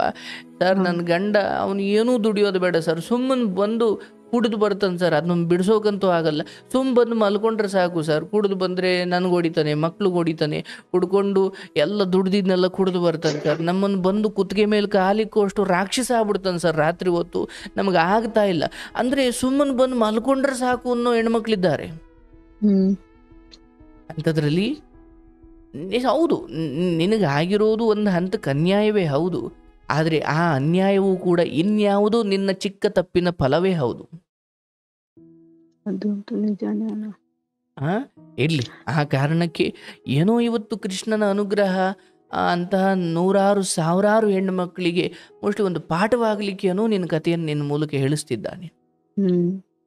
ಯಾಕಂದ್ರೆ ನಾವು ಸೋತು ಇನ್ನೊಬ್ರಿಗೆ ಪಾಠವಾಗುವುದಿದೆಯಲ್ಲ, ಅದು ಪುಣ್ಯ ತಾಯಿ. ಅದು ಎಷ್ಟೋ ಹುಡುಗಿಯರ್ ಕಾಲೇಜ್ ಟೈಮಲ್ಲಿ ಮಾಡೋ ದೊಡ್ಡ ತಪ್ಪು ಇವಾಗಿನ ಜನರೇಷನ್ ಅಲ್ಲಂತೂ. ನಿಜ ನಿಜ ನಿಜ. ಅಯ್ಯೋ, ನನ್ನ ಎದುರು ತುಂಬಾ ಈ ತರ ಆಗ್ತಿದೆ. ಮದ್ವೆ ಮಾಡೋದು, ಆ ಹುಡುಗ ಸರಿ ಇಲ್ಲ, ಹುಡುಗಿ ಸರಿ ಇಲ್ಲ, ಏನೋ ಆಗಿ ಮತ್ತೆ ಡಿವೋರ್ಸ್ ಆಗು, ಮತ್ತೆ ನೀನ್ ಬಂದಿರು. ಸತ್ಯ ಸತ್ಯ ಸತ್ಯ. ನೋಡಿ, ಏನು ಮಾಡ್ಲಿಕ್ಕಾಗಲ್ಲವ. ಬಟ್ ನಿನ್ನ ತ್ಯಾಗ ಅಥವಾ ನೀನು ಬದುಕು ಹೇಗೆ ಬಂತು ಹಾಗೆ ಸ್ವೀಕರಿಸಿ ಹೋಗ್ತಾ ಇರೋ ಆ ಗುಣ, ಹೌದಪ್ಪ ನಂದೇ ಒಂದು ಚಿಕ್ಕ ತಪ್ಪಿನಿಂದ ಯಾಕೋ ಇಲ್ಲಿಗೆ ಬಂದಿದ್ದೀನಿ, ಮತ್ತೆ ಇದು ಹೀಗೆ ಇರುವುದಿಲ್ಲ, ಮತ್ತೆ ಕಾಲ ಬದಲಾಗುತ್ತೆ. ಮತ್ತೆ ಒಂದು ಅಂದರೆ ಹೇಗೆ ಅವತ್ತು ಗೌತಮನ ಹೆಂಡತಿ ಅಹಲ್ಯೆ ಇಂದ್ರನ ಮೇಲೆ ಆಸೆ ಪಟ್ಟು ಗೌತಮ ಇಲ್ಲದ ಕಾಲದಲ್ಲಿ ಇಂದ್ರನ ಜೊತೆ ಸೇರಿಬಿಟ್ಲು. ಆ ತಪ್ಪಿಗೆ ಗೌತಮ ಋಷಿಗಳು ಅಹಲ್ಯೆಗೆ ಶಾಪ ಕೊಡ್ತಾರೆ, ಏನು ನೀನು ಕಲ್ಲಾಗಿ ಹೋಗು ಅಂತ. ಕಲ್ಲಾಗಿ ಹೋಗು ಅಂದರೆ ಈ ಇಂದ್ರನಿಗೂ ಶಾಪ ಕೊಡ್ತಾನೆ, ಮತ್ತೆ ತನ್ನ ಹೆಂಡತಿ ಕದ್ದು ಇನ್ನೊಬ್ಬನ ಜೊತೆ ಸೇರುದ್ಲು ಅಂದರೆ ಕೋಪ ಬರಲ್ವಾ? ಬರುತ್ತೆ. ಕೋಪ ಬಂದು ನೀನು ಕಲ್ಲಾಗಿ ಹೋಗು ಅಂತ ಶಾಪ ಇವನಿಗೆ ಕೊಟ್ರೆ, ಆತ ಯಾರು ಇಂದ್ರ ಕಾಮಾತ್ಮನಾಗಿ ಅಲಿಯೋ ಶಾಪ ಆತನಿಗೆ. ಆತ ತನ್ನ ಪದವಿಯನ್ನು ಕಳ್ಕೊಂಡು, ಅಥವಾ ಆತ ಎಲ್ಲರ ಎದುರುಗಡೆನೂ ಕೂಡ ದೊಡ್ಡ ಕಾಮಾತ್ಮನಾಗಿ ಕೆಟ್ಟ ಬಿರುದನ್ನು ಪಡ್ಕೊಂಡ. ಆದರೆ ಅಹಲ್ಯೆ ಹಾಗೆ ತಪ್ಪಾದ ಅಂದ್ರೆ ಹೌದು ಇಂದ್ರನ ಜೊತೆ ಸೇರಿ ತಪ್ಪು, ಅದಕ್ಕೆ ಶಿಕ್ಷೆ ಏನು? ಕಲ್ಲಾಗಿ ಹೋಗು. ಮುಂದೆ ಶ್ರೀರಾಮಚಂದ್ರ ಬಂದು ಆತನ ಪಾದಸ್ಪರ್ಶವಾದ ಕಾಲದಲ್ಲಿ ಮತ್ತೆ ನಿನಗೆ ಶಾಪ ವಿಮೋಚನೆ ಆಗುತ್ತೆ ಅಂತ. ಅಂದ್ರೆ ಇದನ್ನ ಎರಡು ತರ ತಗೊಳ್ಬಹುದು. ಕಲ್ಲಾಗಿ ಹೋಗು ಅಂದ್ರೆ ಯಾವ ಸುಖದ ಆಸೆಯಿಂದ ನೀನು ಗಂಡನಿಗೆ ದ್ರೋಹ ಮಾಡ್ದೋ ಇನ್ನು ಮುಂದೆ ಆ ಸುಖಗಳೇ ನಿನ್ನ ದೇಹದಿಂದ ದೂರ ಹೋಗಿ ನೀನು ಕಲ್ಲಂಗಿರ್ಬೇಕು ಅಂತ. ಅಂದ್ರೆ ಕಲ್ಲಿಗೆ ಯಾವ ಸುಖ ಇರುತ್ತೆ? ಯಾವುದು ಅಂದ್ರೆ ಕಲ್ಲಾಗಿ ಹೋಗು ಅಂದ್ರೆ ಅರ್ಥ ಇಂದ್ರಿಯ ಸುಖಗಳ ಆಸೆಯೇ ನಿನ್ನನ್ನು ಬಿಟ್ಟು ಹೋಗ್ಬಿಡ್ಲಿ, ಕಲ್ಗೂ ನಿನಗೂ ವ್ಯತ್ಯಾಸ ಇಲ್ದಂಗ ಆಗ್ಲಿ ಅಂತ. ಅಲ್ಲಿಂದ ಆಚೆಗೆ ಆಕೆ ತನ್ನ ಹೌದು ತಪ್ಪಾಯಿತು, ಆ ಶಾಪವನ್ನು ಸ್ವೀಕರಿಸಿದ್ಲು. ಮುಂದೊಂದು ಕಾಲ ಆಕೆಗೆ ಶಾಪ ವಿಮೋಚನೆ ಆಯಿತು. ಅಂದರೆ ನಾನು ತಪ್ಪು ಮಾಡಿದೆ, ಅದಕ್ಕೆ ನನಗೆ ಶಾಪ ಅಂತ ಗಂಡನಿಗೆ ಅಲ್ಲಿಂದ ನಿಯತ್ತಾಗಿದ್ದುಕೊಂಡು ಮುಂದೆ ಅವಳು ಶಾಪ ವಿಮೋಚನೆಗೊಂಡು ಅವಳು ಇವತ್ತು ನಾವು ಆಕೆಯನ್ನು ವೇಶ್ಯ ಪಟ್ಟಕ್ಕೆ ಸೇರಿಸೋದೇ ಇಲ್ಲ. ಆಕೆಯನ್ನು ಉದಾಹರಣೆ ಕೊಡಬೇಕಾದ್ರೆ ಅವಳು ತಪ್ಪು ಮಾಡಿದ್ಲು, ಅದಕ್ಕೆ ತಕ್ಕಂಗೆ ಶಿಕ್ಷೆ ಅನುಭವಿಸಿ ಅದರಿಂದ ವಿಮೋಚನೆಗೊಳಗಾದ್ಲು ಅಂತ ಹೇಳ್ತೀವಿ. ಹಾಗೆ ನಿಮ್ದೊಂದು ಚಿಕ್ಕ ತಪ್ಪಾಯಿತು, ಇಲ್ಲಿ ಏನೋ ಒಂದು ಶಾಪ ಅನುಭವಿಸ್ತೀವಿ, ನಿಮಗೂ ಒಂದು ವಿಮೋಚನೆ ಇದೆ. ಕಾಲ ಮನುಷ್ಯರಾಗಿ ನಮಗೆ ಗೊತ್ತಿಲ್ಲದೆ ಇರ್ಬೋದು, ಆದರೆ ನಾನಂತೂ ನಿಮಗೆ ತಿಳಿಸ್ತೀನಿ ತಾಯಿ, ಅಂಥದ್ದೊಂದು ವಿಮೋಚನಾ ಕಾಲ ನಿನಗೂ ಇದೆ. ಗಂಡನೂ ಪ್ರೀತಿಯಿಂದ ಅಪ್ಕೊಳ್ಳೋ ದಿನ ಬರ್ತವೆ. ನಿನಗೂ ಓಕೆ ಬದುಕಿಷ್ಟು ಬ್ಯೂಟಿಫುಲ್ ಆಗಿದೆ, ಅದೇ ಇವತ್ತು ಸ್ವಲ್ಪ ವಿಷಮಯವಾಗಿದೆ, ಯಾಕೋ ದುಃಖ ಇದೆ, ಇದೇ ಪರಿಸ್ಥಿತಿ ಮತ್ತೆ ಬದಲಾಗುತ್ತೆ, ಮತ್ತು ಸುಖ ಬಂದ ಅದು ಹಂಗೆ ಇರುತ್ತೆ ಜೀವನ ಪೂರ್ತಿ, ಇಲ್ಲ ಮತ್ತಲ್ಲೇನೋ ಎಡವಟ್ಟೆ ಆಗುತ್ತೆ. ನಿರಂತರ ಇದು ಅಲ್ವಾ? ಈಗ ಇವತ್ತು ರಾತ್ರಿ ಪಾತ್ರೆ ತೊಳೆದು ಮಡಗಿದ್ದೀಯಾ, ಈಗ ಜೀವನ ಪೂರ್ತಿ ಆ ಪಾತ್ರೆ ಹಂಗೆ ಇರ್ತವೆ, ಇಲ್ಲ ಮತ್ತೆ ಬೆಳಿಗ್ಗೆ ಊಟ ಮಾಡಿದಾಗ ಮತ್ತೆ ಎಂಜಲ್ ಆಗ್ತವೆ, ಹೌದಲ್ಲ? ಅವು ಎಂಜಲ್ ಆಗ್ತಾನೆ ಇರ್ತವೆ, ನಾವು ತೊಳಿತಾನೆ ಇರ್ತೀವಿ, ಎಂಜಲ್ ಆಗ್ತಾನೆ ಇರ್ತವೆ, ತೊಳಿತಾನೆ. ಹಿಂಗೆ ಬದುಕು. ನಾವು ಶುಚಿ ಮಾಡ್ಕೊಳ್ತಲೇ ಇರ್ತೀವಿ, ತಪ್ಪಾಗ್ತಲೇ ಇರುತ್ತೆ, ಶುಚಿ ಮಾಡ್ಕೊಳ್ತೀವಿ, ತಪ್ಪಾಗುತ್ತೆ. ಇದು ನಿರಂತರ. ಹಾಗಾಗಿ ಇದೇ ನನ್ನ ಅಂತಿಮ ಸ್ಥಿತಿ, ಇದನ್ನು ಮೀರಿ ನನಗಿನ್ನೊಂದು ಒಳ್ಳೆ ಜೀವನ ಬರೋದೇ ಇಲ್ಲ ಅನ್ನೋ ಭಾವನೆ ಬರಲೇಬೇಡವ್ವ. ನಿನಗೂ ಅಂಥದ್ದೊಂದು ದಿನ ಬರುತ್ತೆ. ನೀನು ಸೇವೆ ಮಾಡ್ತಿದ್ದೀಯ, ನಿನ್ನ ತಪ್ಪನ್ನು ಒಪ್ಪಿಕೊಂಡು ಅದಕ್ಕೆ ಶಿಕ್ಷೆಯನ್ನು ಸ್ವೀಕರಿಸಿ ಆ ಶಿಕ್ಷೆಯಲ್ಲೇ ಇನ್ನೂ ಆ ಸಮಯ ಕಳೀತಾ ಇದೆಯಾ, ನಿನಗೂ ಅಹಲ್ಯೆಗೆ ಮೋಕ್ಷ ಸಿಕ್ಕ ಹಾಗೆ ನಿನ್ನ ಬದುಕಿಗೂ ಮೋಕ್ಷ ಸಿಗುತ್ತೆ, ನಿನ್ನ ಬದುಕಿಗೂ ಮತ್ತೆ ನಿನ್ನ ಸಂಸಾರ ಸಮೃದ್ಧವಾಗೋ ಕಾಲ ಬರುತ್ತೆ. ಇದು ನನ್ನ ಹಾರೈಕೆ. ರಾಯರನ್ನು ನಂಬು, ನಿನ್ನ ಇಷ್ಟದೇವರನ್ನು ನಂಬು. ನಾನು ಹಾರೈಸ್ತಾ ಇದ್ದೀನಿ ನಿನ್ನ ಹೊಟ್ಟೆಯಲ್ಲಿ ಒಂದು ಒಳ್ಳೆಯ ಸಂತಾನವಾಗಿ ಆ ಮಗುವಿನಿಂದ ನೀನೆಲ್ಲ ನೆಮ್ಮದಿಯನ್ನು ಅನುಭವಿಸುವಂತಾಗಲಿ. ನಿನ್ನ ಗಂಡ, ಇದೇ ಗಂಡನಿಂದ ಅಥವಾ ಇದೇ ವ್ಯಕ್ತಿ ಯಾರು ನಿನ್ನನ್ನು ದೂಷಿಸ್ತಾ ಇದ್ದಾರೆ ಅಥವಾ ನಿನ್ನ ಹಳೆಯ ಒಂದು ತಪ್ಪನ್ನು ಪದೇ ಪದೇ ಹೇಳುತ್ತಿದ್ದಾರೆ, ಅದೇ ಮಾತಿನಿಂದ ನಿನ್ನ ಬಗ್ಗೆ ಹೆಮ್ಮೆ ಪಡುವ ಕಾಲ ಬರುತ್ತೆ. ಈಗ ನೀನು ಸೇವೆ ಮಾಡ್ತಿರೋದು ಮತ್ತು ಭಗವಂತ ಈ ಸಮಯದಲ್ಲಿ ನಿನ್ನನ್ನು ಇಲ್ಲಿಟ್ಟಿರೋದು ಆ ವ್ಯಕ್ತಿಯ ಪರಿವರ್ತನೆಗೆ ನಿನ್ನ ಸೇವೆ ಮಾರ್ಗವೇ ಮಾತ್ರ ಪರಿಹಾರ. ಆ ಮೂಲಕ ಹೋಗು, ದುಃಖವನ್ನು ಹಲ್ಲುಕಚ್ಕೋ, ನುಂಗು. ಎಲ್ಲೂ ಯಾರಿಂದಲೂ ಹೊರಗಡೆಯಿಂದ ನೆಮ್ಮದಿ ಪಡ್ಕೊಳ್ಳೋಕೆ ಹೋದರೆ ಯಾರಿಗೆ ಗೊತ್ತು, ನಾಳೆ ಈ ನೆಮ್ಮದಿ ಪಡ್ಕೊಳ್ಳೋಕೆ ಹೋಗಿ ನಿಜವಾದ ನೆಮ್ಮದಿ ಅಲ್ಲೇ ಹಾಳಾಗ್ಬೋದು. ಯಾವ ಮಾರ್ಗವನ್ನು ನಾವು ನೆಮ್ಮದಿಗೆ ಅಂದ್ಕೊಂಡ್ವೋ ಅದೇ ನೆಮ್ಮದಿ ಕೆಡಿಸೋ ಮಾರ್ಗ ಆಗಿತ್ತು. ಬಟ್ ನಮಗದು ಅಂದರೆ ಮನುಷ್ಯನ ಸಾಮಾನ್ಯ ಕಣ್ಣು ಅದು ನಾಯಿ ಜಿಂಕೆ ಥರ ಕಾಣುತ್ತೆ ಅವನಿಗೆ. ಅಷ್ಟು ಮಾಡ್ತಾಯಿ, ನನಗೆ ನಿನ್ನ ದುಃಖ ಅರ್ಥವಾಗುತ್ತೆ. ಬಟ್ ಈ ಸಮಯದಲ್ಲಿ ಎಷ್ಟೋ ಹೆಣ್ಣು ಮಕ್ಕಳಿಗೆ ನೀನು ಮಾದರಿ ಆಗಿದ್ದೀಯಾ. ಈ ಆಶ್ರಮ ನಿನ್ನ ಜೊತೆ ಇರುತ್ತೆ. ನಿನಗೆ ಯಾವತ್ತು ಬೇಜಾರಾಗುತ್ತೆ ಕರೆ ಮಾಡು, ದುಃಖನೇ ಹೇಳ್ಕೊಳ್ಬೇಕು ಅಂತ ಇಲ್ಲ, ಸುಮ್ಮನೆ ಎರಡು ಮಾತಾಡು. ಅಣ್ಣ ಹಿಂಗಿದೆ ಜೀವನ, ಅಣ್ಣ ನಾನಿದ್ದೀನವ, ನಾನು ಮಾತಾಡ್ತೀನಿ. ಯಾರನ್ನು ದ್ವೇಷಿಸಬೇಡ, ಯಾರಿಗೂ ಶಪಿಸಬೇಡ. ಇದು ನನ್ನ ಪಾಲಿಗೆ ಭಗವಂತ ಕೊಟ್ಟ ಕರ್ಮ. ಇದು ಪೂರ್ವದ್ದೋ ಇಲ್ಲ ಈ ಜನ್ಮದದ್ದೋ ಗೊತ್ತಿಲ್ಲ, ಆದರೆ ಎಲ್ಲದಕ್ಕೂ ಒಂದು ಮುಕ್ತಿ ಇದೆ, ಎಲ್ಲದಕ್ಕೂ ಒಂದು ಕಷ್ಟಕ್ಕೂ ಒಂದು ಸಾವಿದೆ. ಹಾಗಾಗಿ ನಂಬು, ಭಗವಂತನನ್ನು ನಂಬು. ಯಾರು ಏನಂದ್ರೂ ಕೂಡ ಕೃಷ್ಣ ನನಗಂದಿಲ್ಲಪ್ಪ, ನಿನಗಂದಿರೋದು. ನಾನಂತೂ ಇಂದ್ರಿಯ ಸುಖ ಅಥವಾ ಲೌಕಿಕ ಸುಖಕ್ಕೆ ಆಸೆ ಬಿದ್ದು ಧರ್ಮ ಮೀರಲ್ಲ. ಅದೊಂದು ಧರ್ಮಕ್ಕೆ ಬದ್ಧಳಾಗಿರು. ನಿನ್ನ ಜೀವನ ಚೆನ್ನಾಗಿರ್ಲಿ ತಾಯಿ. ಶುಭವಾಗಲವ್ವ. ಒಳ್ಳೇದಾಗ್ಲವ.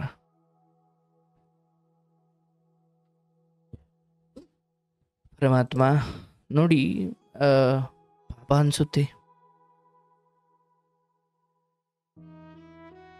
ಆ ಸ್ಥಿತಿಯಲ್ಲಿ ಆಕೆ ಒಂದು ಸ್ಮೈಲ್ ಕೊಟ್ಟಾಗ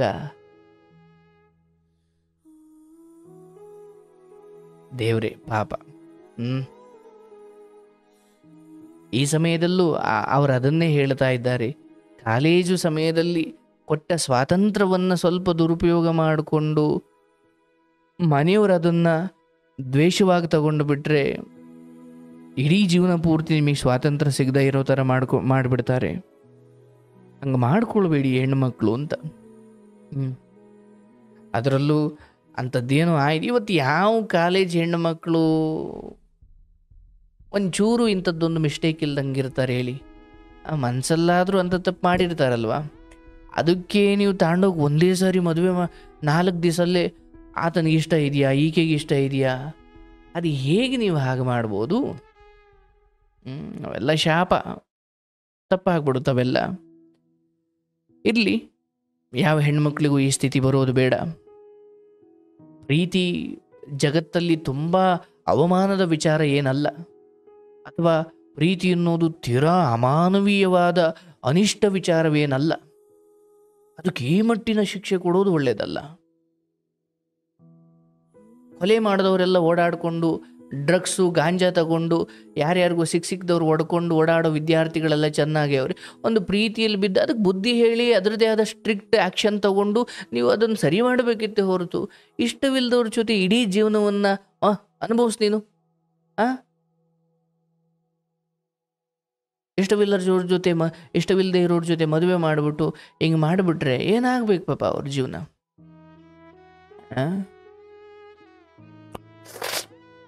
ಪಾಪ. ಇರಲಿ, ಆ ಸ್ಥಿತಿ ಯಾವ ಹೆಣ್ಮಕ್ಳಿಗೂ ಬರೋದು ಬೇಡ. ನೀನು ಒಳ್ಳೇದಾಗಬೇಕವ.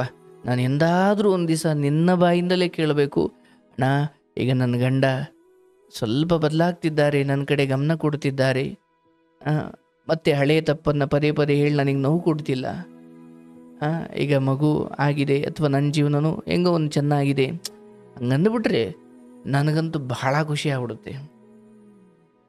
ಅವ್ವ ನೀನು ನಂಬ್ತೀಯೋ ಬಿಡ್ತೀಯೋ, ನಾನಂತೂ ಎಷ್ಟು ಸಾವಿರಾರು ಕತೆ ಕೇಳಿದ್ದೀನಿ.